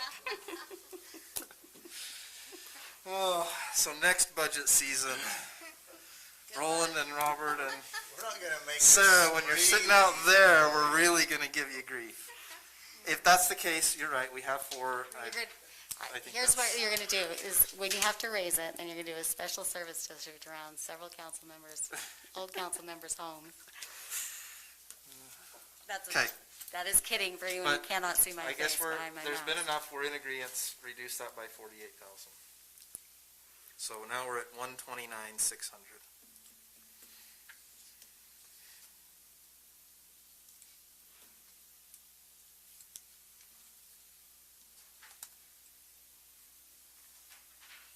Okay. Okay, so when you're done with this, So we've Okay, allocate. taken our deficit now down by approximately 60,000. So that's a good thing. Instead of 150, that cuts that basically in half. So now instead of talking about a 5.9% increase in your property, your county general fund line item, which for me was about $30 a year, now we're talking about a little over half that, 2.5%, right? So now we're talking about a $15 a year increase, at least on my home. Okay? Now, that is That is assuming only that there's assuming no that growth. there's no New growth. If we still adjust the budget here, and I'm speaking just in general terms, if we do an increase in that 2.5%, okay, that's it'll be about $70,000, right? It will show as an increase. You will get a notice that says you're getting an increase in your taxes. However, the new growth, which last year was 100 and how much? 60,000? No, that was 2 years ago. Mike, I still would like to point out for that amount, you could allocate your special funds towards actual expenses that are there and not non-existent expenses, because right now if we allocate $60,000 of that TRT, it'd balance, is what you're saying, right? Yeah. That right now, economic development is my portfolio. There's nothing budgeted in there, but yet we're spending $120,000. Well, right now, everything that we're planning to spend out of there is from the state grant. the $100,000 state grant. We're not planning to spend anything that's in there, and there's another $100,000 there. Right. So, budgeted. yeah, that's not my actual budget. That's just the negative. If you go to the actuals, you'll see what it actually is, and it's been offset by that grant every time. Okay, so what are your feelings on if we allocate $60,000 of that TRT towards other departments? Looking at individual budget requests, everything's in. Fuzzy with. Everything's in. Everybody's warm and fuzzy with all the requests No, that come in. I haven't heard from Roland, and I know he's not warm and fuzzy. Kind of what I never told you where I'm at, so. And I've already told you that I don't think it was the intent of anyone to raise people's taxes. And so I'm fine with what you said, Roland, because that was not my intent either. I'm just trying to take into consideration what the new growth already is. What we've historically collected, if you check the difference between the budget and the actual, you can tell where your new growth has been every year.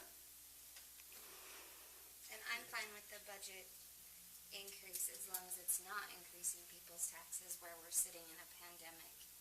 I just don't feel like it's. As long as the new growth covers it, is what Yeah, you're saying. because I don't feel like we should be. And I agree that 100%. Whatever else. But to be clear, could be even if we're trying to do lost jobs. that, it's still going to say, you're still going to get a notice that says you're getting a property tax increase. Yeah, but here's, Because the state considers it an increase when we increase our budget, even if our new growth will actually cover that and then some. It's still, our citizens are going to get a notice saying your property taxes are increased. Now, when you get your actual tax bill next, what is it, July or August that they go out? mhm. Only if you're Then- adding that amount to that one line item. Now, if you're distributing what it is that you need through the rest of.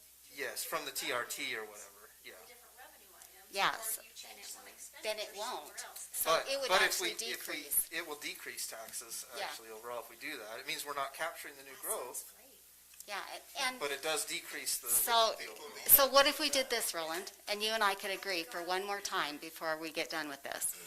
If we agree to let me find where the specific things are in Brett's budget that TRT tax will cover, and we balance this budget based on the restricted funds, are you good? Because then we would still sell. sell. 60,000 that we still need, which I think we can.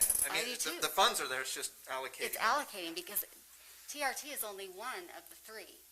Yeah, the restaurant tax, there's Same thing. 45,000 budgeted there as Yeah. well. But you just have to make sure that what you're covering in your budget is what is allowed use under that fund. And we have not been doing that. Would you be good with that, Roland, if we leave it at 2501 and we use the restricted funds to balance it?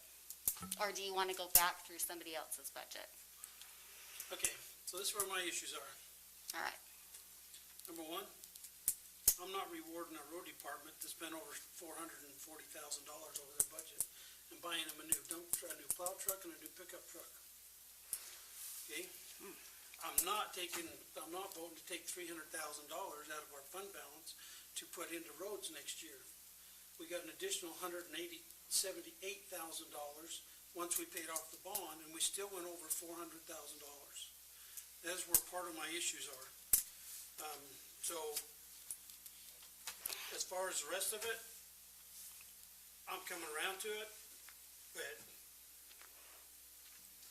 we still gotta figure out where, and we disagree, that's okay, we disagree on when we're capturing our growth. No, we just took the new growth off the table and said we can balance this based on the restricted funds. So we came to 2501 with the general. Are you good with that number? You're talking the rate?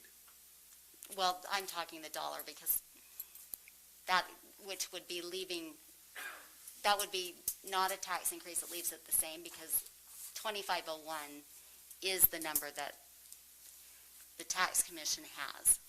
So it would actually lower the rate. If we leave it at that number, it lowers the rate. So, we're gonna have to agree to disagree On, that part, on the tax rate, how we're capturing the growth. Roland, I just said I'm not capturing it. So, those are where my biggest issues are on this whole budget deal. It doesn't matter right at the moment, it doesn't matter if you get down to zero, because we're still planning on taking $300,000 out of general fund, out of our savings, and stuffing it in the road department that can't manage his budget. So, Brett and I had a long conversation about that today. He indicated that with our grant application that'll be submitted for our big major road projects, that the 500 plus that we're anticipating getting from Class B will allow him to do all the roads he can possibly fit into a summer project next year, and that he wouldn't need that additional 300,000 for next year just because he wouldn't be able to get that many projects done anyway. The smaller roads, he can do more of them with the same amount of money, so he can get more projects done, more roads worked on and fixed. And then he's anticipating the major grant that we have received over the last 10 years on a regular basis. He's hoping to get that again. And then in 2 years, we can do the rest, do Old Highway completely like Morgan Valley Drive was done this year. We did a bunch of patches, especially up on this east end of Morgan Valley Drive, or Old Highway, and he'll be able to, within the next 2 years, be able to redo that entire thing. So he wants to focus on the smaller roads with the Class B, so he indicated he's not going to need that additional 300. And the truth is, if we're pulling it from fund balance anyway, if there is a need for that later on, it's there. The commission could pull that during the next year, but you're right. If they get to this why point pull it in and budget roll at this and point? They decide that he decides he can fit it in, they can pull that out and do it, but we don't need to budget for it. Okay, are you agreeable to that? You were the one that suggested the 300, Tina. Oh, I did? Sorry, you have to remind me. Yeah. Sounds like we're in agreement on that. Did, So we're I not thought it talking- was you, so Robert, pulling was it, that or from the Bobby? fund balance is now off the table. But, I did suggest Oh, sorry, that, it was Robert. but that's not in the $150,000 number. No, that it's was not. in response to Roland's concern. yeah, Right, okay. But No, that takes that off the If it's table. not utilized, if it's not needed, then there's no reason to pull it from the fund balance. I view the world a little differently than Roland does in terms of viewing, in terms of rewarding the road department for going over budget. I mean, I think they improved only those roads that we as a council specifically asked them to improve. I know that they had some cost increases, and frankly, I think the loss of the $410,000 from the additional state funds kind of ties into that. So I don't view it as mismanagement or anything like that, but I'm fine with not having the allocation of the $300,000 if they can't complete road projects with it. So I would agree with you, Chairman McConnell. At this point, I would like us to do the adjustment that we talked about and find that other 60,000, not find it, but allocate reallocate it from the accordingly. TRT, which would cover our budget shortfall. It would mean no increase. In fact, in essence, it would mean a decrease in your tax rate because the overall taxable value is going to go up. We know that. We've got new construction. So that's where I'm at. I'm okay with the rest of the budget if we can make that balance. What are your thoughts, Member Kilmer? That was what I was after all along, so I'm good. Are there any other individual budgets you wanted to go through, Roland, or was that the only Do one? you want to discuss those trucks? Or are you just saying that's where you're at and we can just move on? Oh, man, I only had an answer for you for the 300. I don't have an answer for you for the trucks. You'll have to discuss that. Is it- I mean, part of it goes back to the others. Well, see, You're not convinced me that we're not gonna spend maintenance money on the others when we take them out of service. You know, I'm gonna, pay the one off and then buy another one. I don't know enough about fleet to have this So- debate. Are you referring to the other equipment or the other trucks? The other dump truck. Okay, so the proposal was to buy another dump truck, Right? because he claims he's been spent, which, not a problem, he spent 20,000 on maintenance, but the claim is you buy me the new truck, we won't have the 20,000 in maintenance. Well, anybody that's got equipment knows that's not gonna happen. Right? So we're not gonna get 20,000 to make up the difference. It ain't happening. So we will have maintenance on the third old truck. However, I will say that the new truck that we bought 2 years ago, Isn't our grader like 40-something years old? it is. It's got an agent. It's antique. You can tell it's antique. So our, Historical we Society. have not might have spent any use for money it. in repairs on the truck that we bought 2 years ago, other than fuel and oil changes. So that was the point, Until next you year, know. and then that Now, you're right, equipment costs money to maintain. So, that's where Okay, I'm but at this on is the that. deal, okay? Takes 4 of you to get this thing done. There's 4 of you to get this done, let's go. Fair enough. Randy, where are you at on Okay. this? Like I said, I'm fine as long as we can do it without an increase in the county taxes. Okay, Member Cannon? I'm good with that. If you'll give me till our next meeting to go back and fine tune what is allowed and what's in our budget, then I think I can, You've got till we vote on it in December, so yeah. this can change 5 more times. I think it's there, and everything, and I've looked and looked, I think it's there. Okay, great. Okay, but question. So now you're talking about not doing a tax increase, is that correct? That's Yep. correct. Okay, so Bonnie? Now, hold on, we haven't fully decided, No. but as soon as we do, she can needs to stop the know- process. That's if what I'm that's what saying. we She decide. needs to know tonight what the intent is, because she's gotta get the tax notices and that sent out. Yep, you're absolutely right. Let's hear from the other two that are on the phone. Member Swan, what are your feelings on the matter? Did we lose you? Did we lose you, Member Swan? Are you on mute? She's muted right now. The music, Let's so go, we can't. Bobby. Let's go to hear what she's talking. Chairman McConnell. So if I follow the discussion, and it's a little hard to hear sometimes, particularly if more than one person is speaking at a time. I told you so. We're proposing a couple of different adjustments to the line item that got about halfway through the $150,000 increase, or down to about $60,000. And then we're looking to use TRT and other funds to make up that last $60,000, and you're saying we wouldn't have an increase if that were the case? Correct. In which case, our budget would balance as it is now. So I guess this is a two-part question. Number one, are you comfortable with that plan? And number two, are you comfortable with the rest of the budget, or would you like to delve into another portion of the budget to discuss? I'm comfortable with the rest of the budget, and I'm comfortable with that plan. Okay. Member Swan, were you able to get off mute? Yes, the system would let me unmute. I'm good with that as well. Okay, so we have our Okay, now. not votes, but our I want agreements to here. say something before we Go ahead. move on. Roland's brought up a good point. I would like to go back to that budget line item, discussing how much they have for repairs and stuff, and make sure that we are not hamstringing that department, and they don't have it, and then we end up with another overage because we took all the repair money away. If that means we have to discuss trucks, we have to discuss trucks, but we've got to have money in there to do repairs. I don't know the years on everything. I know the dozer's gotta be Forever old. I think he said 25 the or grader 30 was, years what, old. in the The 80s? grader's like 40 years The old. grader's 40 plus years The old. John Deere backhoe probably should have been scrapped 20 years ago. So, I don't know how old it is. Chair? and going back to, Point of personal 1980s and older privilege. machines, so. yes, So I have to go down and take that rapid test before 9.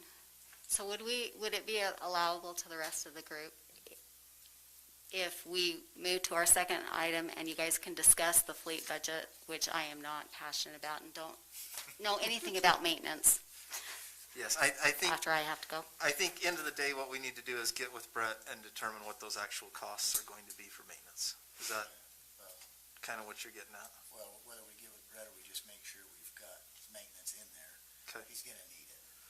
I agree, and, you know, my rationalization towards purchasing a truck is this, whether, at some point, we're gonna have to replace that other equipment, the grader, the dozer, et cetera. And if we wait to replace a truck, and then we have to replace a dozer, and then we have to replace a grader, we might be another 30 years out by the time we can replace that 40-year-old grader. Well, and we're not So- necessarily paying to replace the truck.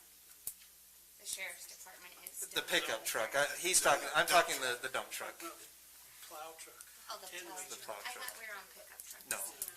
Sam, maybe So anyway, let's, fleet. if you're okay with that, let's move on. We can continue to See, have he that was. discussion. I was on the same page as What? Kilmer over there. Randy and I were on the same page. We were on Everybody the else same shifted to the other ones. Okay.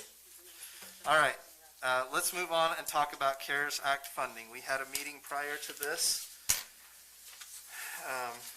with the committee that's been doing the CARES Act. We're gonna talk about it Items? more later, Aaron.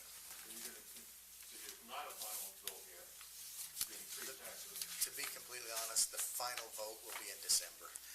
We'll try and There is make not a it- final vote, but we need to give direction to Bonnie, and the direction that we're giving is that we are not going to move forward with truth and Yeah. taxation with a tax increase.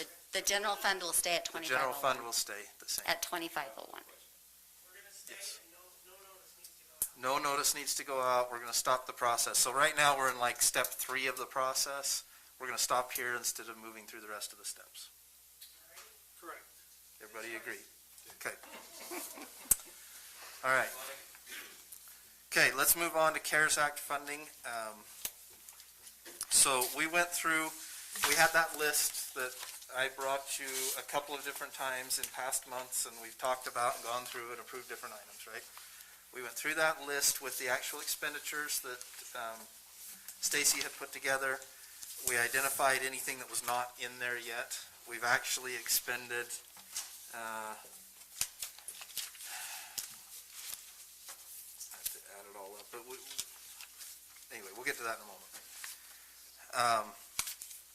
So there's still about $319,000 from our list that we had that has not actually been expended.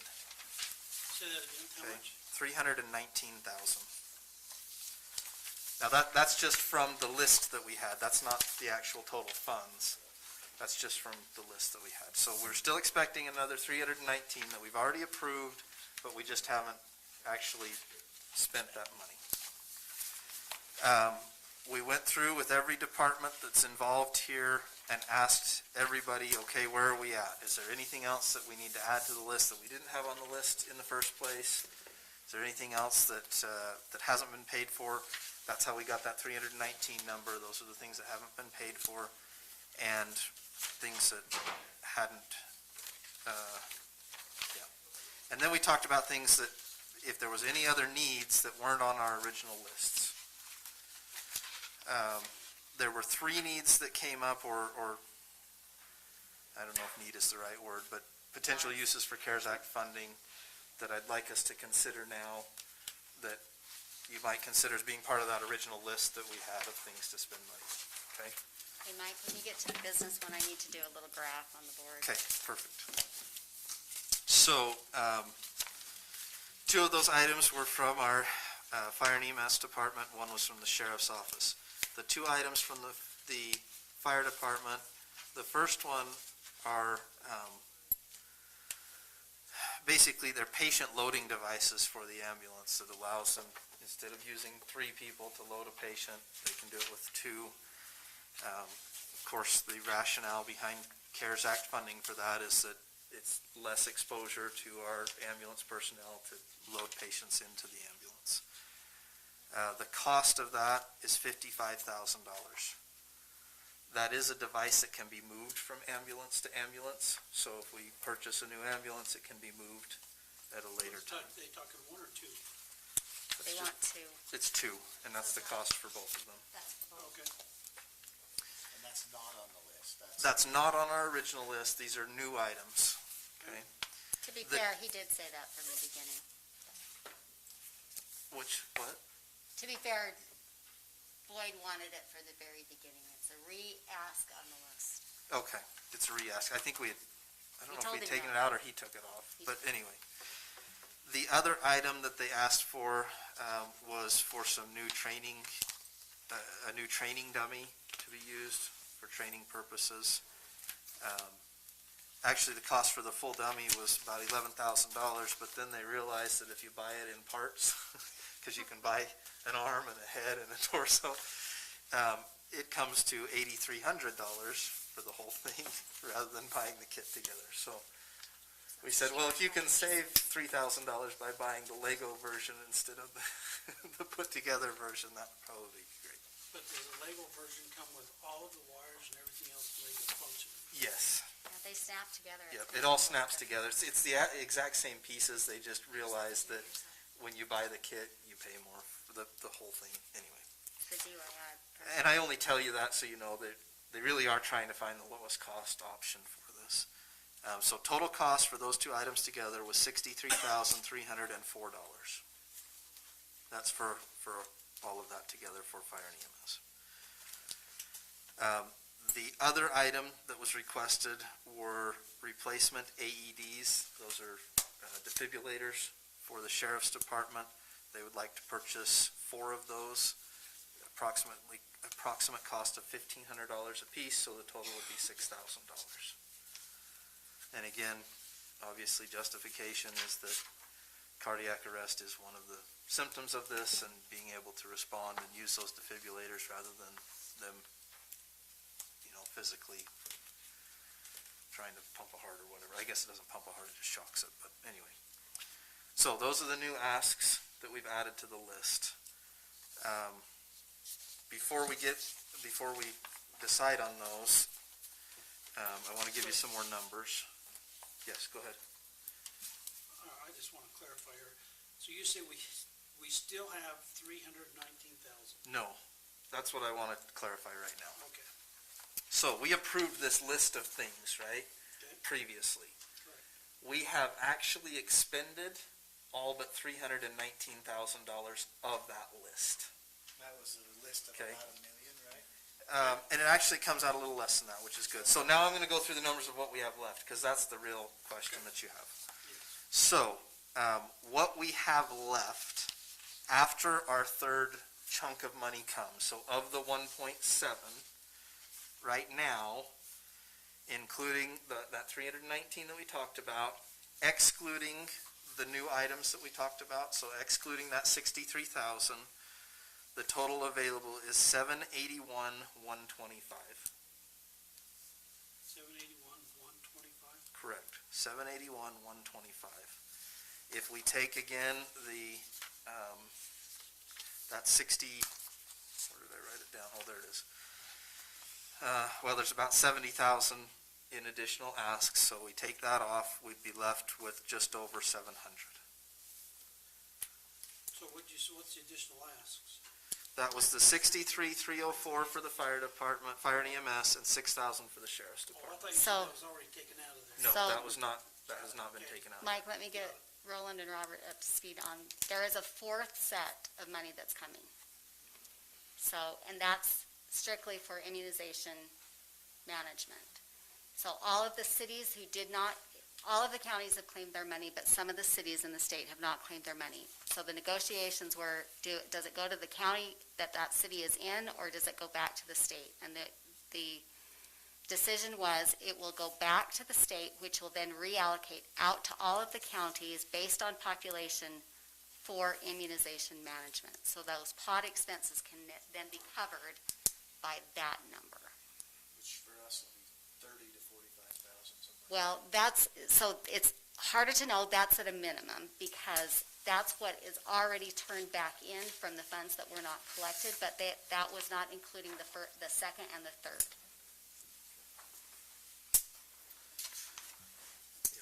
Okay, so question Okay, so, yes. So at a minimum, 25. of this 718 that's left, 781. No, He took the 70,000 and asked and gave everybody Okay, so theirs. 712 is basically what's left. okay, so of this 712, what is there in our existing budget that we could use some of this to offset our overages? Okay, so, hold on, yes. Legally. So what, the first part of that discussion is, 2 years when we get out of it. the first part of that is, if it is a budgeted line item, we can't legally spend it from CARES Act funding, Okay, okay? However, You're on camera in a recorded there meeting. is at least one line item that is budgeted that we know explicitly we can spend from CARES Act funding. And that one line item is our emergency manager's salary. Okay. That particular line item was called out and said, it is our understanding, and this was the Treasury, Department of Treasury, said it is our understanding that the emergency manager, it's assumed that their duties have shifted basically 100% to deal with COVID. And as a result, even though it was budgeted for, you can spend that. And then you can, That overseeing being the said- small business grants is also one of those that is allowed. They allowed them to take 10% in oversight of the small business grants. That's, Yes, That so, doesn't affect his budget question. well, We're paying for those anyway. you're paying for me. Who do you think has done those grants? yeah, we could allocate a portion of that. Oh. It's administration I thought you meant for the doing the grant grants. itself. No, it's administration I thought you- costs, is what It's she's the saying. administration of the You're talking grant. administration. All of the work that went into it, which has Oh, been my I- 6 months of my time. So, there's probably $10,000 there that we could legitimately take if we say, well, Well, if you Member go Canada 10%, spent it's a whatever lot those of grants time to do it. I've spent a little, but not near the time that she has. And then our emergency manager's salary. Now, our emergency manager, we have a kind of an interesting situation there because we also receive state funding in the form of a grant that helps pay his salary. Typically, that's half, but because of what we've talked about in the past and the filing of the paperwork, we've only received about $7,300, I Yeah, believe. but it's retroactive, so all of his time this year. Go into the next one, is what you're saying? So that being said, we need to be careful. My suggestion is we could take half of his salary and perhaps half of her salary. If we assume half of Austin's salary and benefits, our emergency manager's salary and benefits, we may be 30 to 40,000 there, and then the 10,000. So you're probably $40,000 to $50,000 that's in our current budget that we can legally use CARE funds to cover. And then I asked Carol and Andrew to keep track of the hours that they were spending helping small businesses complete their paperwork. So we will have an actual number of hours from those two. For that. And those are items we can document. I think that's very easy for us to show. It's already been said that we can do that. Any other line items, if they were budgeted for, we can't use the CARES Act So are money. you ready for me to do the I graph? think Because you're I've got to letting have a go decision on this. On your emergency management thing, I think it'd be a little more than that. It might be, We don't well, have the actuals. we don't have the actuals, but I'm thinking we have to start in March. We can't use the whole Oh, year you're right. because COVID didn't start until, well, officially until March, right? So we're going March through the end of the year, and we only want to use half of that. So I'm trying to be kind of, So you're probably right. it's going to be salary and benefits probably 40,000-ish. Does that answer your question? Well, yeah, I'm looking at two things. One, to use, That might- you know, Roland, as much as you can. Roland, if you'd really But like to legally- take some of it back. every other county, the cities have been helping with their small business grant with their COVID money, so we could ask the city to replace all of the businesses in the incorporated section. What do you think my chances are? But all that would do is put it back in the CARES Act funding. I mean, that doesn't Doesn't do replace anything. anything from our general fund. No, but it does But allow you to use for the next. it would give us more, correct, more funding. That being said, what I think is reasonable to assume, we're at 7-11 now, if we can allocate, say, 50 or 60,000 from wages, and I think we need to have some reserve because we don't know what's gonna happen between now and the end of the year. You know, before we talk about, well, what do we do with the rest of it, we need to have a little bit still set aside for unforeseen needs. It's probably reasonable to say there might be 500,000 to 600,000 additional there that we can talk about uses for. Does that make sense? Okay. Before we move on too far, can we talk, just go back really quickly, are we in agreement to approve those items that have been requested? So I don't have a problem with the new items, but The 3 new items. just because I want to make sure we don't cross any lines, and because a couple of our other elected officials have made it very clear that they're very worried about us crossing these lines and what they're going to have to deal with in the coming years as a result. Tell me how you are justifying basically this whole section from refrigerator to replace old carpet, blinds, interior paint, lights. Hey, I asked that one earlier. That's a great question. The hand sanitizer, I get. So here's how we Like justified except that. another 500 gallons. Here's how we justified the whole thing for the improvements to the station. Those were improvements to build a new training room upstairs.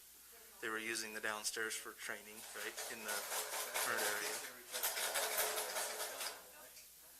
They may have, but the justification was a new training facility to allow for social distancing so that they weren't at risk while doing training. That was the justification. The new one compared to the old one, in size difference, but It is considerably bigger. I mean, this is replacing old carpet. I think if they replaced everything down there, I think we may have crossed a line there. It's not a huge amount of money, but And I if, still want to dump it on you guys that are coming in. if we decide we need to, we could transfer money out of the fund balance and cover it and I not just- take it from COVID, Like I said, but it's not a huge amount of money, but I am a little nervous about repainting an entire building and calling it a COVID requirement. That, and that's a valid, So did they Valid get concern. upstairs then? they did. Did they get their secondary I haven't egress? been in there, so that's why I was asking. They've been working on it, I know I that. asked that same question on my report. I was just gonna say you should reach out to both the dentists. Got one. They were closed.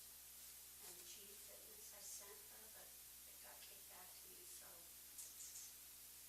Oh, so speaking of that, just so, We've been talking. for your benefit, we've spent 61,000 in small business grants. That's actually gone out the door. We set aside another 200,000 to cover any additional that will come in.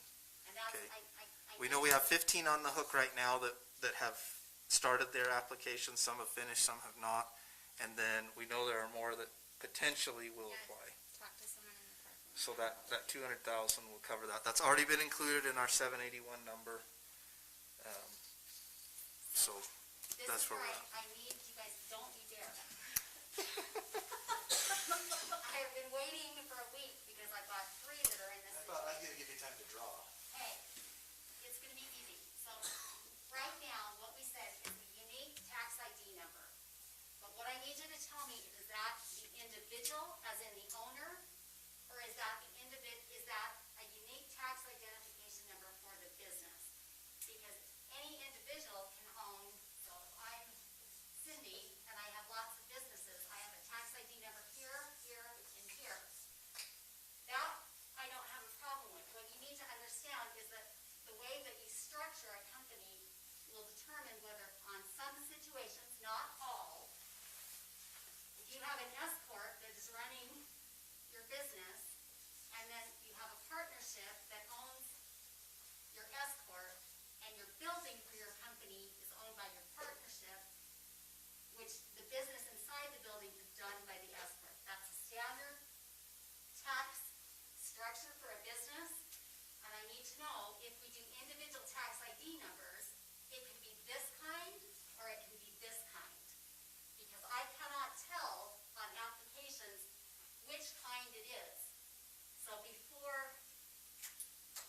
question is, if an individual applies for a grant, Not an individual. a tax ID, a business applies for a small business grant, and it happens to be the same ownership for multiple businesses, are we comfortable allowing all of those businesses to go through, or do we want to limit it to one business under that particular ownership? Definitely not in the vertical example. Well, but that's the problem, Robert. If you say this, I will not, unless I know the business, which I will never be able to tell.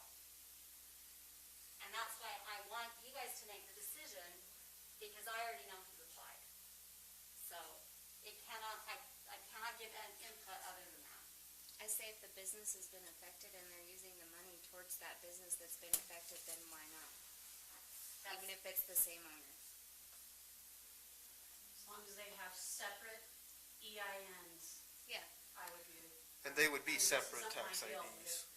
I would assume that that's what you're gonna have to prove to the IRS, is that you have given money to separate entities, and it doesn't matter who I mean, my business owns its own building, and that's through a different EIN than what my regular business runs through.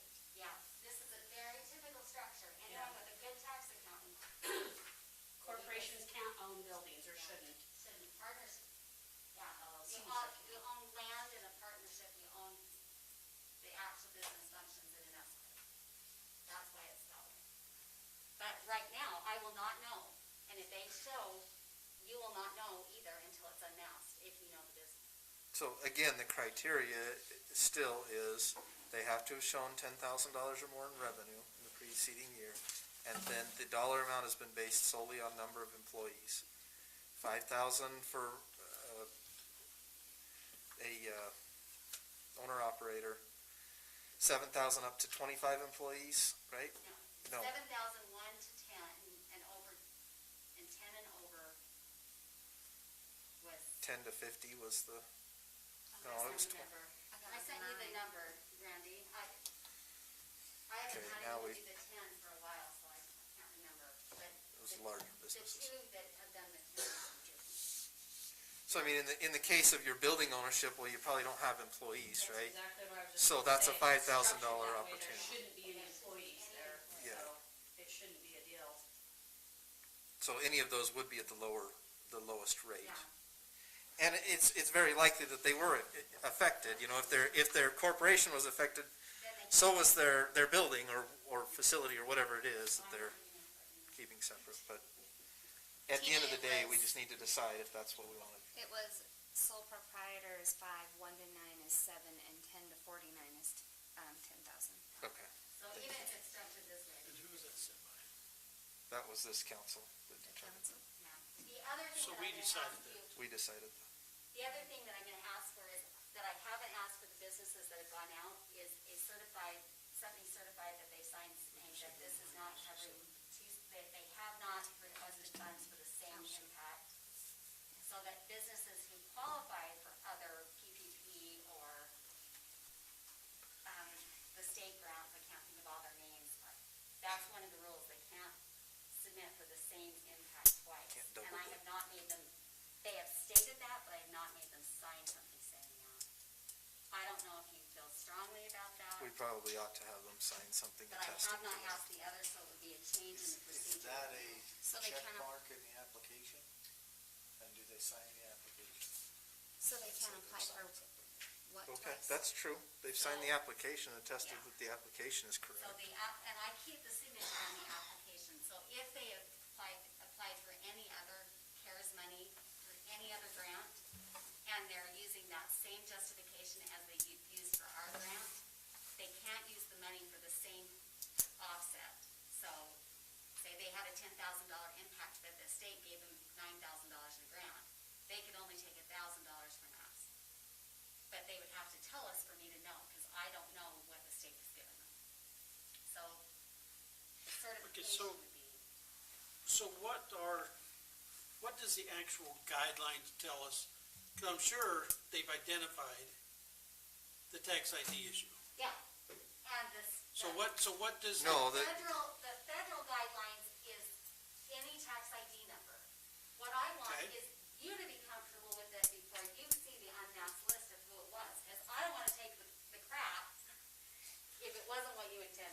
Okay, but to how be do, honest. but my question is, if the rule states any tax ID number, what right do we have as a county to say, you know what, no, we're gonna say if you, even though you have 3, you can only do 1? Because it's our grant, and ultimately, I have structured it based on the rules, Roland, but it's the Morgan County CARES Act. You can add additional restrictions, that's up to you, and the rules say, you get to decide. When you structure a business grant with CARES money, it's the Morgan County CARES Act, or CARES grant. You set the guidelines. So that's why I brought them to you guys, and you've all seen them. I think the key is where she said you can make it more strict, you just can't make it more lenient than what the feds have said. Oh, so you can't do Does what it I say wanna that do. we can do that? Exactly. So where do I find it? Mine's so easy though. So I sent you the CARES Act information, I emailed that over to Well, you. Roland, In fact, I sent it again if you want today. it to be the same, I don't, that's But- why I'm not I feel like telling you you, want I'm it to asking be for your not guidelines as tough. before. Yeah, end of the day, we just need to make this decision, whether we are comfortable with that or not. The problem I'm having, Roland, is I know who they are at this point, and I don't want anyone else to be upset when it finally comes through. It has to be a blind process.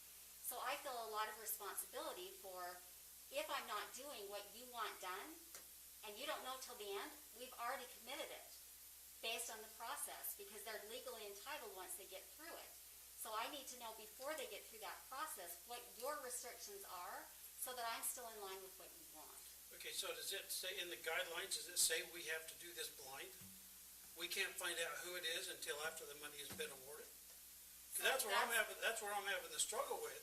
No, the It's guidelines are very yeah. vague, and that's the thing, they want us to design it. The whole purpose of doing it quote-unquote blind was to eliminate the opportunity for any bias, so that a business owner couldn't come into this council and say, you didn't vote for my grant because you don't like me. Okay, and that's why I'm Not asking what the rules are. the other way If the rules, if they meet rules 1 through 10, it doesn't matter if I like them or if I don't. If they meet those rules, they get the money. Yeah, so, and if you're good with that, Roland, all can proceed, and anyone who applies, if they have a separate tax ID number, is now entitled to the money.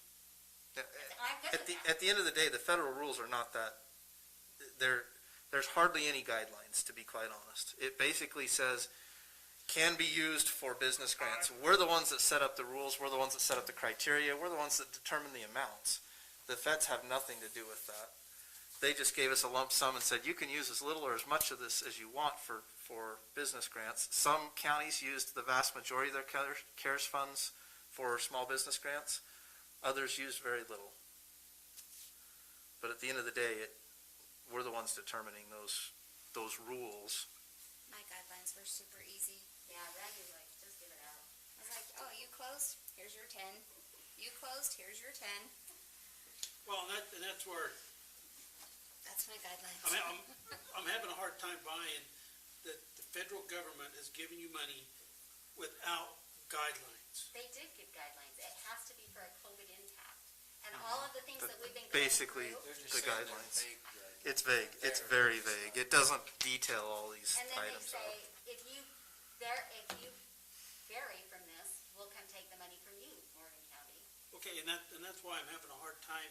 You're saying they're very vague, but at the same time, they come back and say, hey, you know what, if you don't follow the rules, we're coming back to Morgan County. You ever heard of federal tax law? That's the same thing that applies. Innocence, or not knowing the law does not exempt you from the law.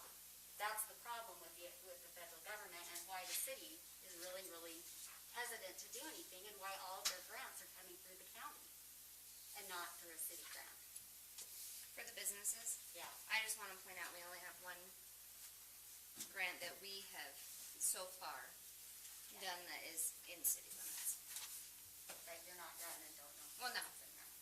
I mean, I've talked to multiple that are in the city limits. I'm just saying, as of now, that's all we have. Okay, so getting back to the question here, the question is, are we comfortable with this situation? Do we want to do it based on, if they have a separate tax ID, we're comfortable with that? Yes or no? Member Kilmer? I think so. You gotta remember, you guys did most of this while I was gone that week. Fair So enough. I'm trying to catch up on the conversation. Okay, Whoever has them. Okay, well, this ain't going anywhere, so I wanna go do my homework. I wanna read on, I wanna Well, find out what I'm exactly saying. Because I'm not gonna lie, I struggled with some that you sent me. I ain't gonna lie. with the ones, before you knew the name or after? Because Huh? that's the problem, Roland, you have to do it blind, so it's a fair process. But where my issue was, I mentioned it at a council meeting, okay? You had a process, but the problem is you had different people doing the same process. So I might be less stringent in this group. The four of us might be less stringent than those, But okay? Roland, And so that's where I'm having the struggle with, is they should have all been on the same page. I I can't don't do feel that, they have been. I don't have enough people to do that, but we have not turned anyone down regardless of the score. Okay, so then that come back to one of the questions I brought, what's the purpose of the score then? Because I have to have verification that more than I have looked at it. It's showing that we've done our homework on it and that they actually were affected. And I have to have those documents on file. Because ultimately, I'm not doing it without it. We can, Randy would like to, she can have her name on that document with the IRS, because I can't do it. Well, I look at it, all the IRS needs is they have to show a loss in revenue between here and here from last year to this year. So, it's, someone brings in They their show a loss of revenue, they were affected, right? Yeah, someone That's the brings in their rationale. revenue from March Just to a loss June. of revenue is the only proof? Yeah, that's all they need. They And have I to. will say that at the end of the day, while the evaluations were performed by I'm not applying. different people, the evaluations simply guided the decision, and ultimately, that's all we looked at, was the revenue year over year. If there was a loss, and we established the amount based upon the criteria for the $5,000, $7,000, and $10,000 tier. So, Roland, while those evaluations were done by different people, it didn't make a difference in terms of the amount of money that we awarded. With respect to the groups of companies, I think it's hard to know exactly where to come down on that, but I guess I think I'm coming down on the separate EINs as acceptable to me. The reason I think that it's hard to come down on it is because it leaves open a potential to manipulate the system the broader the grouping of companies. Because you can manipulate at the real estate entity level the amount of rent received by holding back funds from the sister entity that pays rent to that entity. But I think at the end of the day, I don't believe we have many companies within the county that go beyond, two tiers, a parent and a sibling entity, or two sister entities. I'd agree with that. Member Swan, do you have input? Oh, she's on. She gave up. Okay. Okay, at the end of the day, have we resolved this? I don't think we have. I think you did. You told me tax ID numbers, and I'm good with that. I'll submit them. Oh, we did. You're right. Okay. So it's tax ID number alone. And so there will be another set that comes through now. Okay. All right.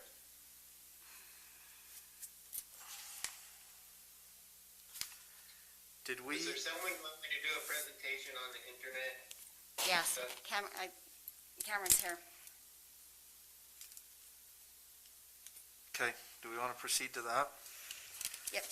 I didn't mean to interrupt, if that's where we're at. If there No, was something you're just else fine. you were I, gonna do, Chair, that's fine. and maybe I forgot here, but did we make a final decision on those 3 additional items Yes. that Yeah. we requested? Well, we agreed didn't on ask those, right? Roland and, Okay, or we perfect. didn't ask Robert and Sarah, but Roland said yes, so I figured that was the hardest Okay, hurdle. so, well, we've got our 4, we're gonna move on. Okay, let's talk internet, so. So, at the end of our discussion, and given that we know we'll have maybe another $50,000 or $60,000 in salaries we can potentially take from CARES funds, giving ourselves a little cushion between now and the end of the year for any unforeseen expenses, we have about $500,000 left. One of the potential uses for CARES Act funding is the potential to use it for internet. So we need to now have that discussion, decide what we're comfortable with spending, where we'd like that to go, what parts of the county that could affect. As I understand it, Cameron has, and I apologize, what's your last name? Francis. Mr. Francis has come up with some other numbers for other parts of the county, if we'd like to talk about those as well, to kind of guide our decision here. I want to be clear about something for the benefit of the public. While internet access is an approved use of CARES funds, it's not the primary use of CARES funds necessarily. It's one of them, and that's a good thing. And the county, I think in general, is supportive of trying to find ways to improve that. Internet access is not a county function typically. That's not something counties typically do. Sometimes cities do that. Morgan City has done that. Other cities do that. It's typically a municipal function. So we're delving into a realm that's a little bit different. We've received a lot of emails and phone calls from folks saying, please support this, we want to do that. And that's great, but I want to be clear that this is not typically a county function. We're going to see what we can do here to make something happen, at least in parts of the county. So with that, let's maybe, Mr. Francis, if you'd like to come up and talk to us a little bit about, and this is kind of an informal type meeting. It's not our normal council meeting. And I'll apologize, I have to have that test. So feel free to maybe come up to the table here and So if I leave, that's discuss fine. with us a little bit. All right. Thank you for inviting me back, and I appreciate also being able to speak with you last week and introduce this topic. I guess this is a public meeting and it's being recorded, and maybe for those that are new, Beehive Broadband has been in business for almost 60 years. We serve residences along the Wasatch Front, but we serve a lot of residences in rural communities like Morgan County. If you've ever, I mentioned this last week, if you've ever driven out across the Pony Crest Trail, you've driven through a lot of our communities. And we serve communities in, I don't know how many Utah counties, but quite a few. We have pockets of service from Snowville all the way down to Lake Pell. So. And I'm still offended that he's gone all the way to Gold Hill and won't go to Porterville.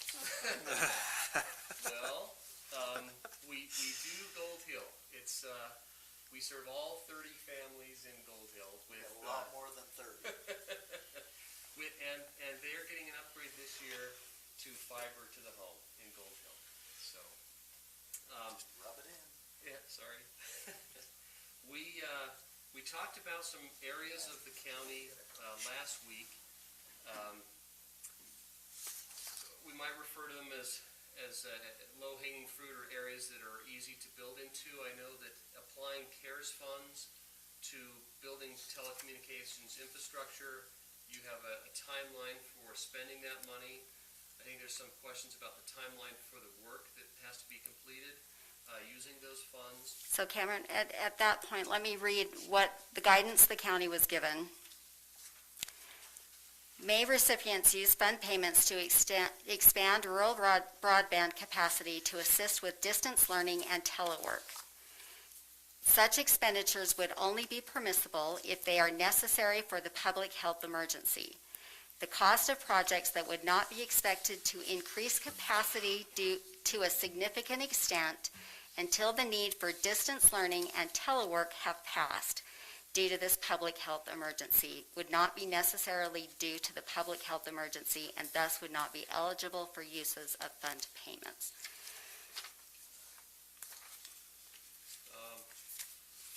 So that's why the timeline. Okay. So I think it's probably clear to everyone, but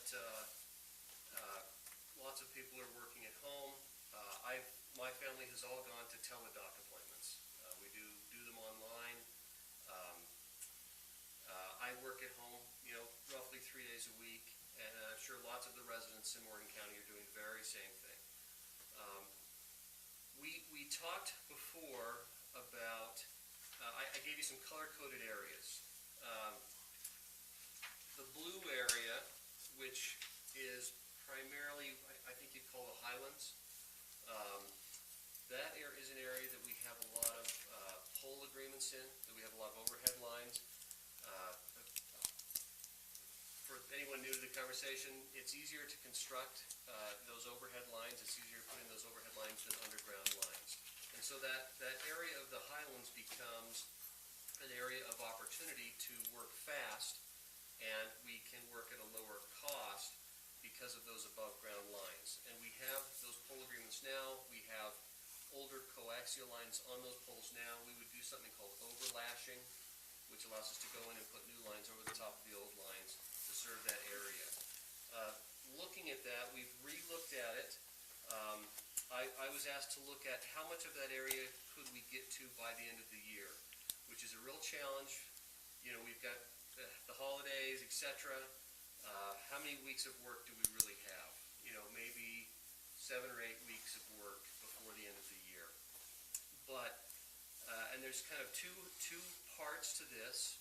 One is the mainline construction, and let me explain that we get calls every day from customers saying, can you serve my home? Can you bring service to my home?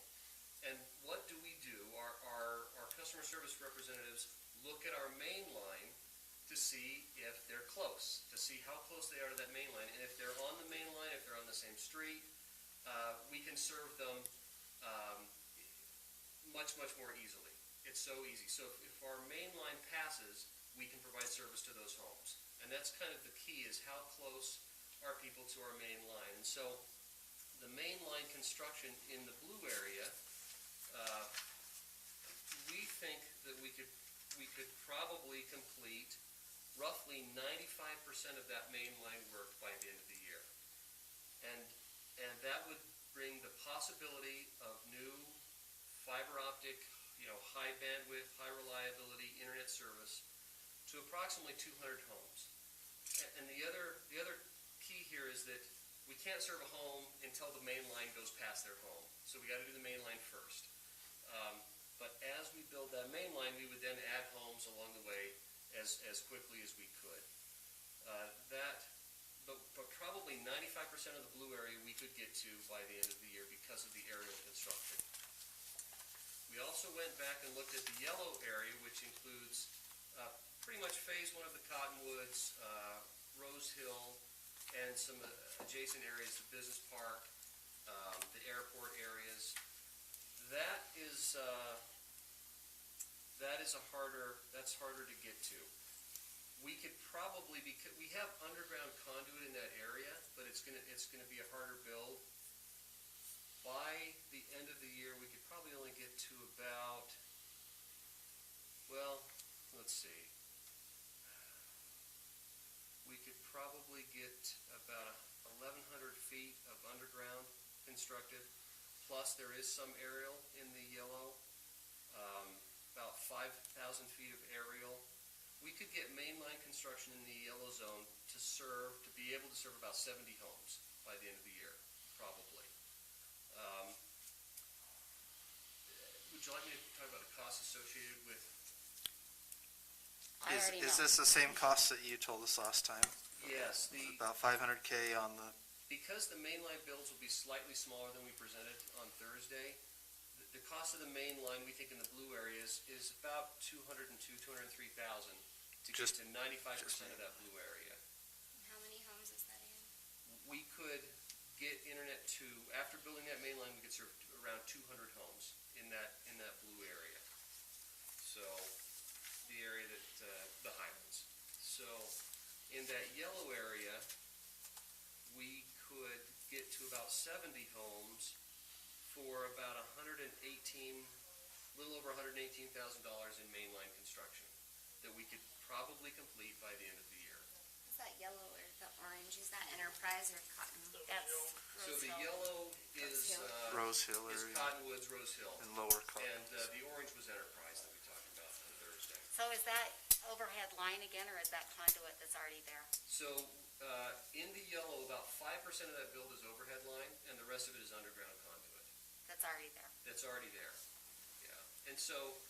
So that's not any new digging at this point? You know what? Cottonwoods Phase 1 doesn't have conduit in it, so there'd be some digging there. You know, the portions of the airport that we're not in, we'd have to install new lines. So there will be some new digging, but if it's gotta be completed by the end of the year, there's probably we probably will go with existing conduit and overhead. Yeah, that's the quickest way to move forward on those areas. I also looked at some other areas. What about the enterprise section before you move on? So for enterprise, that work is all new digging, it's all underground. So So that one's not. that one's really hard to act on by the end of the year. If there was a way to The next is expenditures. continue construction, past the end of the year, we can sure get to enterprise. But by the end of the year, it would be hard. Okay. So, we also looked at some other routes that are important to the county. We have some line along Morgan Valley Drive today. It's old line, it would need to be upgraded, and we'd have to upgrade some of the facilities along the way. But we looked at that Morgan Valley Drive path. It's approximately 8 miles. And So is that Peterson to? yes, Peterson to Porterville. Okay. Yeah, Peterson to Porterville. We could redo that line, add in the boxes that we needed to add in the splice cases that we needed to add in, and we will be passing approximately 400 homes along that main line that then we would spur off to. And so if we talk to a resident and they're close to our main line, that we can get to them, right? So on that Morgan Valley Drive, approximately 8 miles, we could do that mainline work because most of that is aerial again. We could do that for roughly $170,000 in mainline work. And you could get how far into Porterville?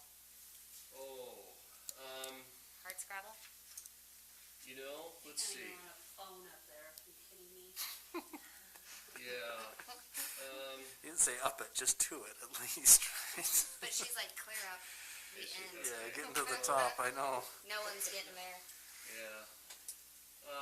That does set us up for future, She likes it. for Line Creek and Deep Creek. Line Creek and Deep Creek. That kind of gets us in the area with better lines, better main line, to look at doing that at a future time. And is that something Line that Creek could and be Deep done Creek by is gonna year go end, for do you a think? long So, time.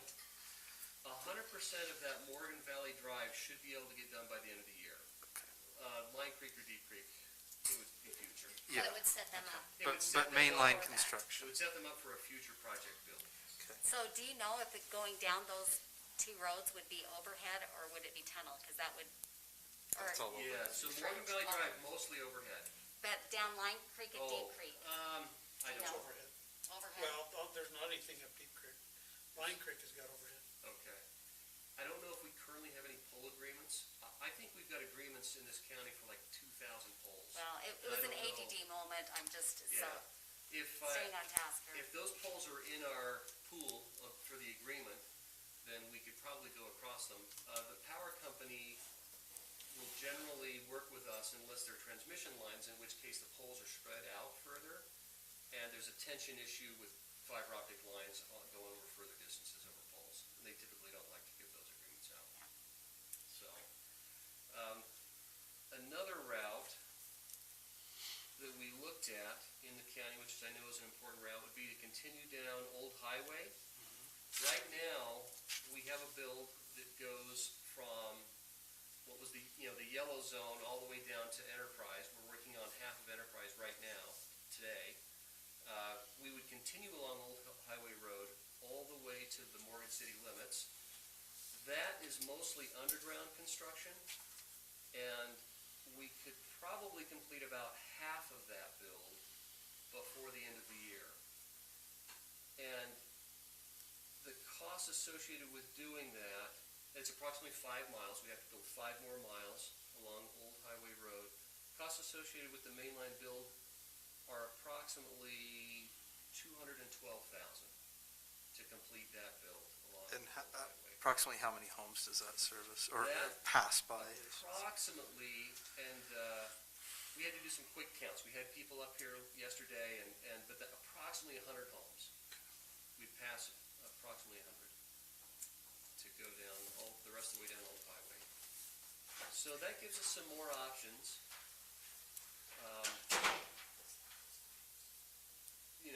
And you know about, So you heard heard the discussion over how much money that we have. Yes. So, and you know what our constraints are. So do you want building from that? So my next question is, once a main line is passed a home, what's the cost to get that connected? Do you pass that on to your customers? Yeah. How does that work? So the plan would be, and this varies from geography to geography, and, you know, in these areas, our rough average for basically the street to the home construction plus the install is around $1,500. If a home is set, you know, back in on a private road, that number changes. But if they're close to the main line, it's about $1,500 to bore into them and to get the home hooked up and to get the electronics inside the home hooked up. And do you typically, no, go ahead. Yeah. Go ahead. If it's aerial, why would you bore? Well, if it's aerial, we don't need to. Yeah, if there's already an aerial line that runs from the pole to the home, like I think most of this blue area here, there won't be much boring there. It depends on Morgan Valley Drive. Yeah. So Morgan Valley Drive, do those homes along there have aerial from the power line into the home? I know it's aerial from Peterson to Milton, Okay. and then I believe it drops in the ground for a little bit in Milton, and then goes aerial. Okay. If we can follow an existing line aerial, that's what we'll do. We won't have to bore. Then how much But is the new cost? construction, well, it's interesting, as I looked at the averages for the blue and the yellow areas, which are primarily overhead, primarily underground, in those two, because of their density, we came out around 1,500 on both of them. Both. So either way, you've got lower density along Morgan Valley Drive, but the cost should be similar to that. And what we would do is we would work on an arrangement where we're sharing that cost with the homeowner. The homeowner signs up for service depending upon, I haven't looked at it exactly, but we would, you know, the homeowner would pay a percentage and then we would pay the rest. And then we would recoup that, you know, over time. Through right? your normal fees. Yes, and I mean, as you can clearly see, this is a capital-intensive business. We have to put a lot of money in up front, and then we hope that customer stays with us for 20 years. So that's how it works. That's how the business model works. So Cameron, one more question on this, because we've talked about this a lot with different companies, that if you can get that line so far, then you can do a line of sight you can pop up every so often and do a line of sight so they at least have wireless for a shorter term. It's not as reliable, but it would be something as an interim So in giving that option. we do some wireless, but we really focus on the fiber to the home. We also have agreements with some wireless companies where we provide them the bandwidth and then they do the shot to the home. And we have those arrangements in various communities where we make that handoff to them. So it is feasible, yeah. So you've got 4 of them you listed you could have year end. I'm assuming that's not all 4 of them that you could do at year end. So that is a great question. Could we do them all? Yeah, so- Or not? So per our conversation, okay, I'm looking at trying to cover an area As much more so geographic than, area, yes. that we can. Yeah. You know, if I don't want to be presumptuous, but if you said to me, we will earmark everything that we have to spend for telecommunications infrastructure, how much of this could we do? Could we do it all? I think if we're earmarking that towards mainline construction, we've reached out to extra labor, extra contract labor. I mentioned in a previous meeting that there's a worldwide shortage on fiber optic cable right now, but we've worked with all of our suppliers.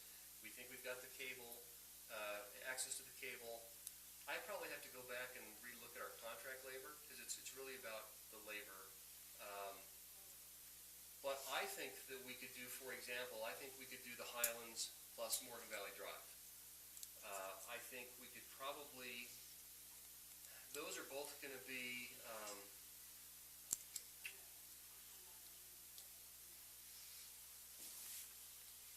so if you were to total these up on mainline construction, just kind of eyeballing it here, you probably got about $800,000.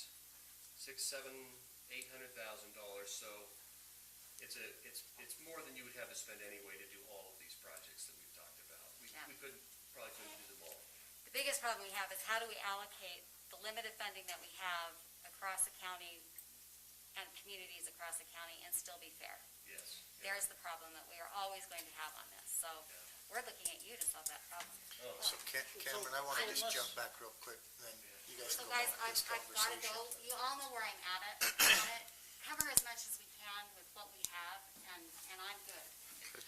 On the Morgan Valley Drive, is that the boundaries of Morgan Valley Drive? How far into Porterville does that go?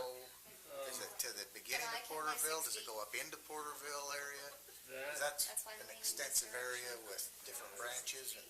That's a great question. I tasked our guys this morning with looking at Peterson to Porterville. And so I think that is probably the boundaries of those. Probably That's to what the I'm end of saying. Morgan Valley Drive. is what it Porterville sounds like. technically goes clear to East Canyon. Yeah. So are we talking the boundaries of Morgan Valley Drive where it intersects Highway 66 down to where Peterson intersects I-84? He said it was about 8 miles. Does that sound about a That's pretty distance? close. That's about how many miles of road we did. Yeah. So Blaine, do you remember, does the old Comcast Xfinity line, does it go up 66 at all? No, it doesn't go past the Y either. It comes through the city down to the Y and heads north. It doesn't go at all into Richville, Porterville. Don't go that far? It would be following the old line. Because that's the line So we have the if full that's the lanes case, for. then you're still about 5 miles short of Porterville. Are we? Really? About 4 miles. Well, maybe 3. So, I mean, he could probably get us the exact, I can- what he had him look at. I could go back and get you some better numbers tomorrow, or better distances. If it's only the old Comcast line, it ends here at the city. So It doesn't go at all into Richville. Our measurement for the build was approximately 8 miles, 4,200 feet. That should take you clear up there then. Then, that is what we measured, so, I think so. and that's what we priced. That's what we looked at for materials and labor, so. So, bang for your buck, so to speak. I'm looking at the Highlands. Highlands and Morgan Valley Drive are probably the biggest bang for your buck in terms of the numbers of homes that it would hit. And Yep.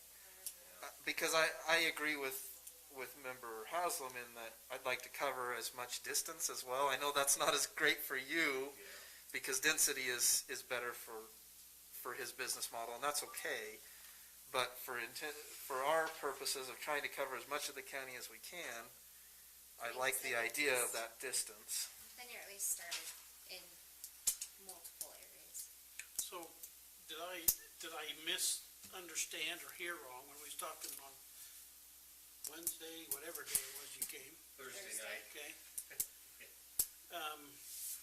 Can't remember if it was Robert or might have been Mike asked, how much would you need, and how much would you need to sweeten the pot? I mean, you're sitting here saying you got $800,000, and you said 50%. And so we've looked at it a couple of different ways. We're really only talking about half the cost when we talk about the mainline build, and in some cases less than half the cost. So we could look at it a couple of different ways. I've had conversations with Member Cannon about would the county pay for the install, or would they pay a portion towards the install, or versus the main line. The main line is what we can do, we can focus on and do right now and pick up the installs as we go. So if you look at, for example, the Highlands, if we can get to 200 homes up there, or past 200 homes, and if we had a 100% take rate on that, we would be sharing, so the council, through the CARES Act monies, would be picking up approximately $202,000 in main line. And if we were able to get to 200 homes, 100% take rate at $1,500 per home, then we would be picking up or sharing with the homeowner $300,000 in cost to do the installs. What he's saying is main line is about half, or less. Well, but that comes back to our conversation, okay? You're not gonna have 100% take, right? Yep. so that's one of my conversations, is I would rather take the money and spread it across the county and let each individual decide what they're gonna do. Yep. And so I'm just going, I mean, you're saying we're looking around 800K. You told us roughly 50%, okay, which would be 400K, but that would cover all of the areas. So just real quick, I just put it in Google Maps. Heinz Quick Stop is 8 miles from right here. Oh. So it doesn't include anything in the Richfield, Porterville area at all. Okay. It would just be Milton and Peterson. Okay. Yeah. Roland will be It doesn't get me. Tina will be taking We already care of talked what about it. It doesn't come across Stoddard this Lane. Tina. I don't know what you guys are complaining about. I have fiber in my backyard and I still don't use it.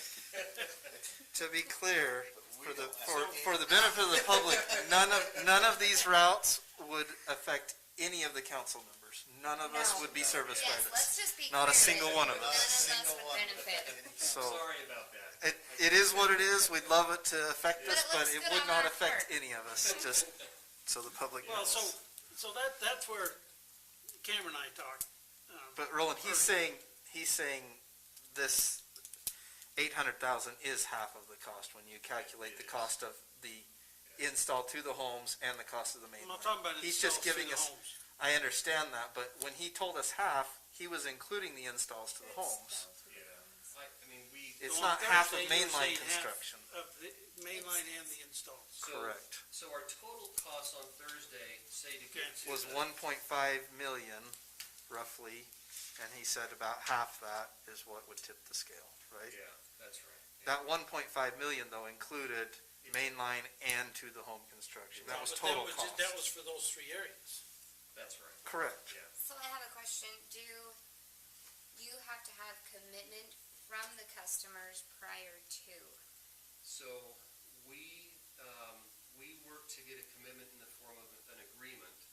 That agreement not only allows us to bring the line into their home, but to do the install service. And we won't install the home portion without an agreement. Well, I'm just saying to do a main line. To Do you do a have to main have line, a we certain don't. amount of customers wanting this Uh, service? Well, no, there's two ways to look at that. One is, typically we follow the right-of-way that we're given with the streets for the main line. Whether it's from the county or the city or the tribe, we follow the main line follows those easements that are typically there. So legally, we don't need to get homeowners' approvals to do mainline construction. But from a business perspective, Yeah, that's, I think, your real question. Yes, typically, if we're funding this 100%, we will have to have a certain level of take rate before we'll pay for the main line. Because we have to have that to justify the mainline yeah. expense. Makes In sense. this case though, if the county were able to help out with the mainline costs, you're not gonna worry about That's, that, right? That's right. You would then go out and chase your customers we would go because at chase that everybody point, along that it's, path. okay. Yeah, So you're as not much worried as we about could. getting a certain amount of customers prior to agreeing to the main line? Not in this arrangement, Okay. yeah, Because I'm just looking at like, okay, it's a pandemic, $1,500. yeah. How many people just have that laying around right now? Yeah, and we would, I can't tell you exactly what it is, but we would share that cost with them, for sure. If somebody wants us to come into their community or into their neighborhood, we would probably need to get, we would probably need to get somewhere around 50% take rate, maybe a little more than that before we could go in, before we could justify all the expense of the main line. But in this arrangement, we'd build the main line, and then we would Just leave it up to customers. leave those customers, and we'd drop flyers on their door, or door hangers, we call them, mailings, to try and get everybody to sign up and take advantage of the new main line. So, and I think people are hungry for the service, so hopefully the take rate is still gonna be good. So do you have an estimate, and maybe you don't, from, if we're assuming it stops here at Young Street, Okay. do we have an estimate or an idea of what it would take to go to the end of Morgan Valley Drive? I would have to come back with that. So, actually, we can do some estimating, construction, if we're using the aerial method from pole to pole, it costs us approximately $18,500 per mile. Say that again, 18,000? $18,500. And this is a public meeting and it's being recorded, and I'm telling you my business You're secrets. fine. Yeah. Telling you all my business secrets here. There's That's not many asking a watching your lot. comments. Yeah. And I know, I respect that. I think we're asking Yes. a lot, Yeah. asking him to give us a lot of this information. And I think it'd be better if you go back and look at your numbers and then talk to us, if that's, and we'd like to know feasibility of that, do you have pole agreements already in place that you could take it right up the road? Does it have to be underground? What's the? Tell me When you where- guys first came, you were telling the people in Porterville, we were getting all the emails, sign up, go to beehive.com, do all that. And so there was this talk that you had it all set up where you were coming up the road to the church up there and all that different stuff. And then this went on for a couple of years. Finally, everybody just gave up and it went away. I'm sorry about that. Understanding that everything north was where your existing conduit was that you purchased from Comcast, or whoever the company was that you borrowed from. But, so that whole Highway 66, Morgan Valley Drive, South Morgan Valley Drive corridor kind of got left out of the entire equation. And there are some reasons for that, which are historical, and I shouldn't go into them here. That's just fine. I am sorry about that. We would like to get there. We like being in Morgan County. We have a nice footprint here. We'd love to expand. I'm glad that we have some, quote, low-hanging fruit that we can act on in this unique situation to expand. Tell me the intersection that you would like me to get an estimate on in terms of getting to that intersection in Morgan Valley Porterville. Drive, Highway 66. Okay. Well, the intersection would be Young Street. No. No, he's talking about clear up top. I'm talking the top. south intersection. South end of it would be to Morgan Valley Drive, Highway 66. It would begin at Young Street, Morgan Valley Drive. Okay. Because you're saying we have cable to Young Street, and it goes Pines. north. It goes north. So on the south side, Highway 66, Morgan Valley Drive, on the north? Or Morgan Valley Drive, North Young would be Street. Young Street, Okay. Morgan Valley Drive. Young Street. That would put you to the end of Morgan Valley Drive, so that would complete the Morgan Valley Drive corridor. Still doesn't have Highway 66, still doesn't have hardscrabble, but it does complete what you were talking about Morgan Valley Drive. So Young Street rings a bell for me. I remember talking about Young Street about 3 o'clock this afternoon with my engineering team that was working on these numbers. So this is Young Street Because we're, right here. yeah, Because that's, okay, all right. we're sitting on it. All right, So That's where I have fiber, is Young Street. okay. Can we talk really quickly about speed, because we want to make sure we know what we're thinking here, right? I know. So you advertise 100 megabits per second or gig. Would those types of speeds be available under this plan? That is right. Every place where we put in this new main line and then do drops to those residents. We could get those kinds of we could get speeds. those kinds of speeds. Okay, perfect. Definitely could. Okay, thank you. Yeah, you bet. I have an additional question. So if we commit these funds to Beehive to put in these main lines to these, whatever the areas end up being, Highland or Morgan Valley Drive, or whatever it ends up being, we're still leaving out large portions of the county that are underserved. What does that mean in terms of the commitment from Beehive to move forward in 2021 and 2022 to finish expanding your footprint? Just had to fix him. Yeah, good, Because he wants it in it. because Member McCollum wants to do that. Yeah. Yes. No, that's a good question. That's a great question. We have several active projects in our plan for Morgan County. As, we work with the developer of the Cottonwoods. As he develops new phases, we're continuing to expand there. We have an arrangement where we try to go in at the same time as the power and the electricity and put our conduit in at the same time for new developments. We also are actively looking, we have access to some federal grant programs. We Scoville, for example, next year with some federal grant monies. And if there are areas like Line Line Creek and and Deep Creek I mean, that would however you want to say it. qualify under those federal grant programs, that helps us a ton. And we can continue to build areas. Those grant funds are designed for rural communities, just like this. There are certain qualifiers. It's a point-based system that they use to qualify. But we are open and planning to apply for some of those grants to continue to help fund some expansion in Morgan County and other counties too. So we've been very successful in our grant writing. So far, we have received 4 of those grants. So hopefully we got the formula down for how to access those grant funds. And those grant funds are organized in a way such that we have to put in some seed money. Sometimes that seed money comes from us, sometimes it comes from a county or a city. That plus a matching grant, and that's how we get the construction done into those communities. So, in terms of your long-term plan, I mean,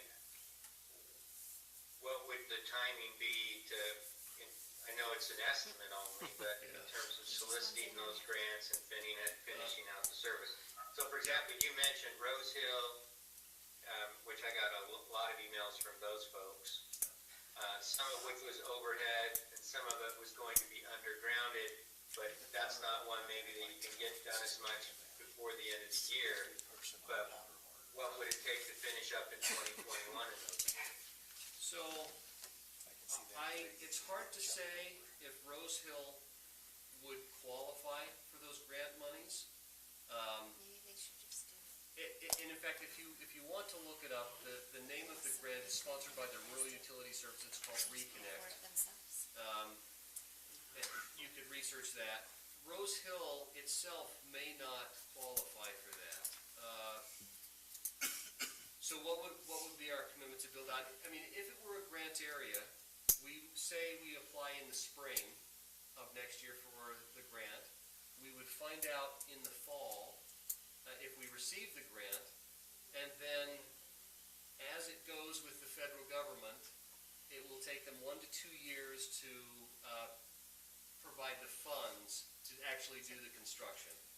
So this isn't the answer you want probably, but that process is a 2 to 3 year process to get those areas built out using a federal grant.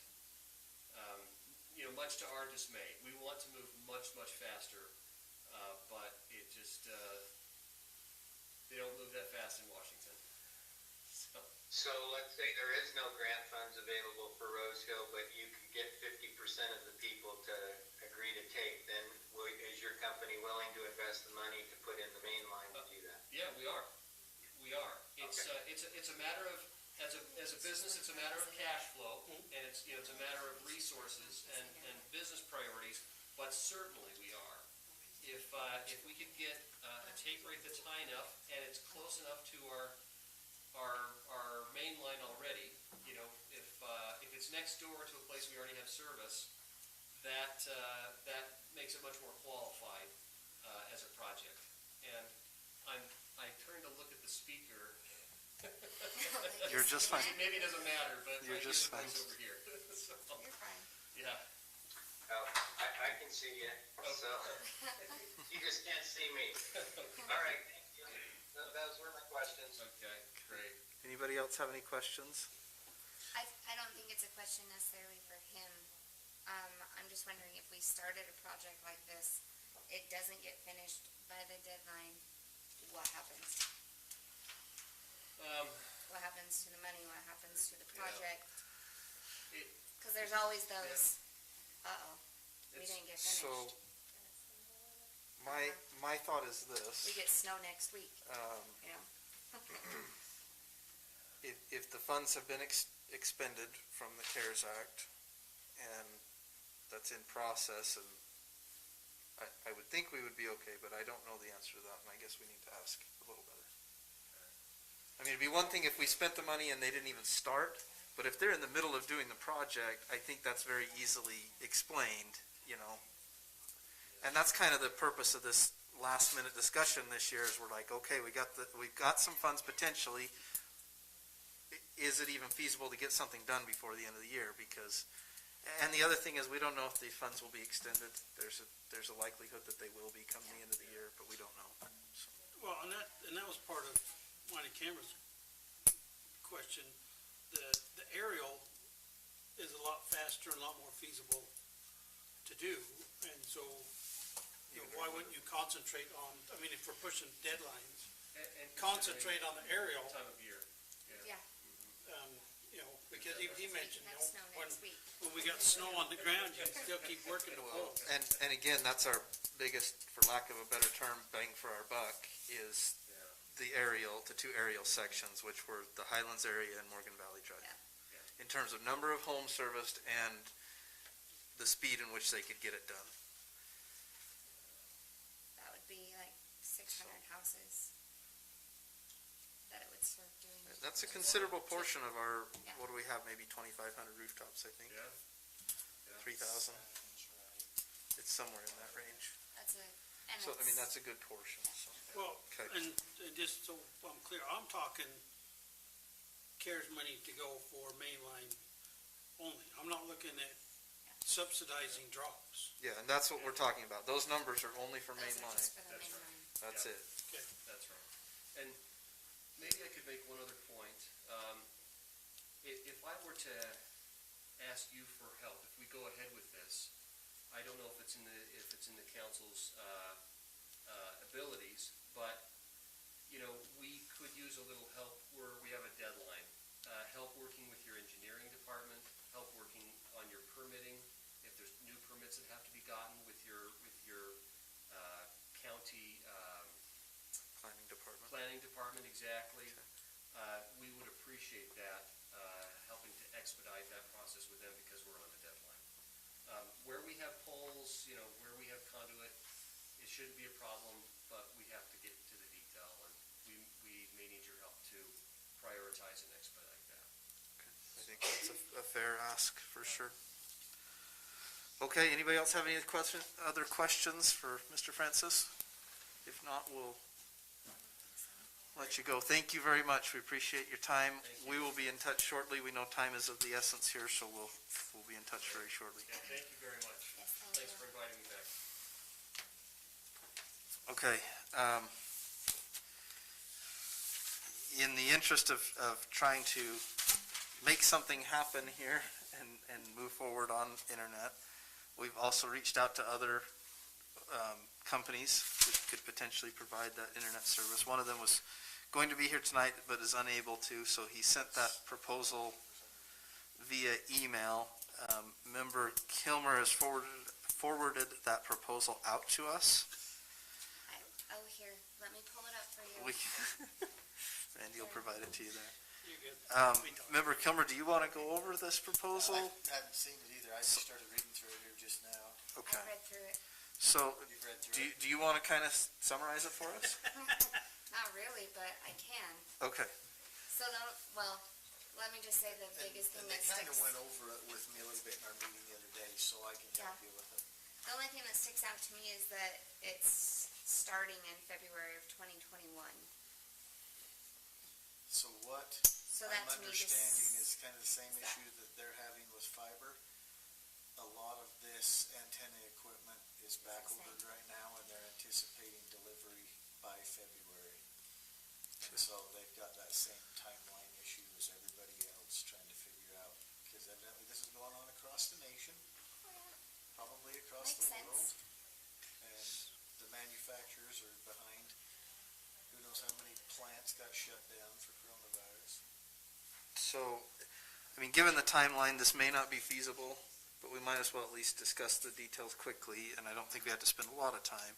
So this was a proposal to provide service, their phase one was to provide service to Milton, Porterville, and Peterson areas. So it sounds to me like basically all of Morgan Valley Drive. Is that Yes, fair to see? What they're saying is if the county would be amenable to leasing them space on their new TV tower, with one tower, which would be their phase one, they can hit everybody that is currently getting TV service.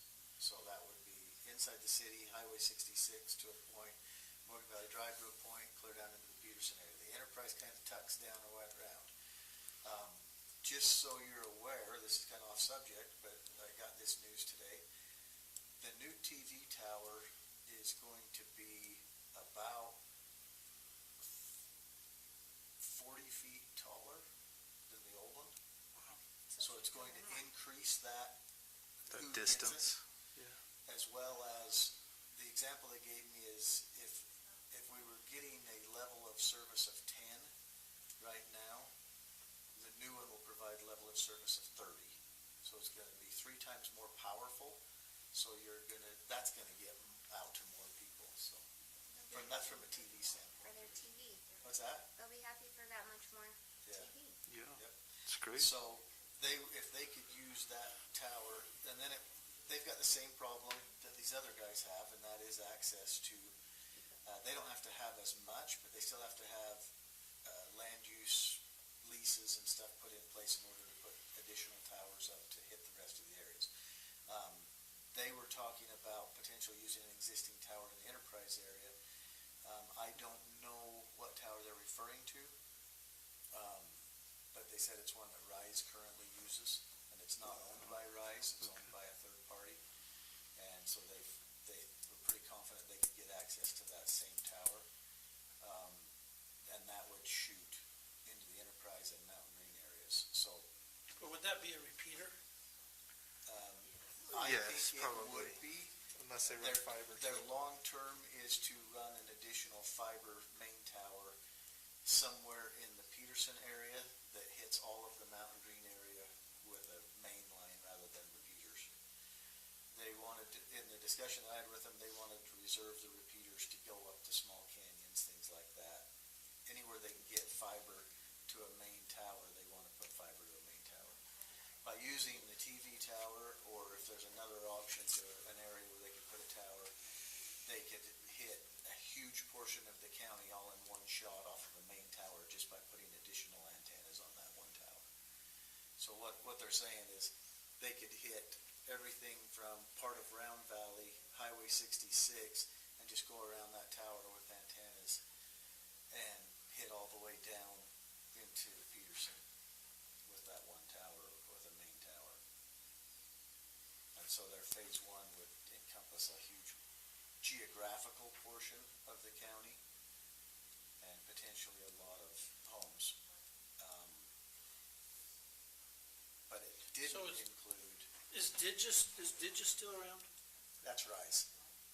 Digis is Rise. ReadyTech got bought out by Digis, got Okay. bought out by Rise. Okay. And So I this- was told the other day that there's negotiations for them to sell it again, so. Oh, geez. This particular service is line of sight type service. It's Originally, I antenna was to told antenna. It was is wireless. different than line of sight, but as the last meeting, the tech guy was there, and he said, no, it is more of a line of sight type technology. It's not the same technology that Rise is using. It's more of a different type of technology, uses LTE and 5G. Like what your cell phone service. So speeds, it says here, would be from 20 megabits to 50 megabits, so it is slower than fiber. That would be the offers. Once they get 5G, it'd go up to 600. Okay. So they're just waiting And for that then- technology to I come was to just them. gonna ask. if it's- And then total cost for their phase 1, they've estimated at 500,000. Is that correct? Based on some text messages I've been getting from the peanut gallery, there may be a possibility of them partnering with an existing local company. These guys are local. These guys are from Morgan. And there's another small local company that might be able to, and they didn't say this, but I got thinking, I wonder if we ought to put these two together and have them talk.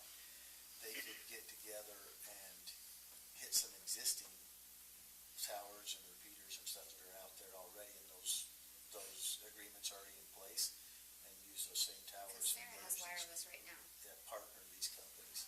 I don't know who it's through. They're up in Porterville and Hardscrabble. Okay. And that never even entered my mind I until can't just remember now. I what thought, her if those two got service is. I together, they just know might she be able to has do something. wireless. But you still, like you said, you've got that time constraint issue. If if they don't extend that deadline, they're not confident, they will not promise that they can get that equipment Get it before done, the end of the yeah. year because their supplier will not give them that guarantee, so. Yeah, and the truth is, no matter how good a proposal might be, the timeline is going to be, I mean, that's key. That's a huge factor in this. Now, I think they could get what they need, if they could get one, I would think they could get two. And it would be the if same they as can work with some of these fiber companies, I think they could get a second tower in the Mountain Green area that would service that all and do it all as part of phase one. They just are afraid they can't get access to a tower or get a tower put in time. They're trying to get as close to that end of year deadline as they can, and that's why they said to you, if we're working with the county, they're confident they can get access. If they're working with a bunch of private landowners, it's a whole different story, as I'm sure Cameron can attest. It can take months to get a land lease. Yeah. Okay. So that's You can what put one on my barn tower. Yeah? Okay. that'll get you a good 75, maybe 100-yard coverage. Okay. Get his neighbor. Chairman McConnell, do you have any questions on this other proposal? Did you get a copy of it? Did you receive that email? I did get a copy of it. Okay. I don't have questions on it. I know the difference in the speed primarily, but yeah. See, I know nothing about speed. Okay. Why were you laughing at me then? Oh, I was just gonna ask what the speed was. What It's good is it faster if you or don't not understand faster? speed? That's it for our discussion. Is there anything else you would like to Well, maybe discuss? That's why I'm Are we satisfied good? with CenturyLink, because I know nothing about speed. So, I know dirt work. Okay, So you could dig. what is speed? I don't know speeds well either. We probably need our expert here to tell us that. How fast those download, How fast your line's the moving? data is downloaded. So if it's a 100 meg download, it's how fast data is downloaded from whatever through the system to your machine. And that number is called a bit rate, meaning that's megabits per second. 40 megabits per second, 100 megabits per second, a gigabit per second can be downloaded at those speeds.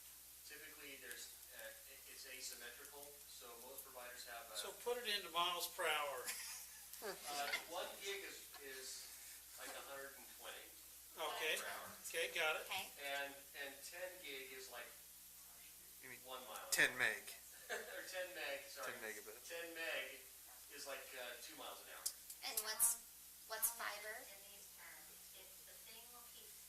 One gig. Up to 1 gig. Up to 1 gig is fiber. Yeah, 100 meg. And it's also about the devices you have connected in your home. You've got your laptop, you've got your iPad, your iPhone, maybe you've got a Roku or an Apple TV, maybe you've got Ring cameras. All of those things are talking all the time out to the internet, and the more devices you have, the more speed you need. And if you're, Bigger pipe. So It's a bigger pipe. Need a bigger pipe that for the throttles A one. gig is your big pipe, Okay, gig is my big pipe, right? and a what? 10 meg is 10 small, right? A gig and a meg. DSL speed is, like this pipe. Okay, so you got gigs and megs. We're on rolling. Yeah, sorry. 1,000 Okay. megs makes a gig. All right.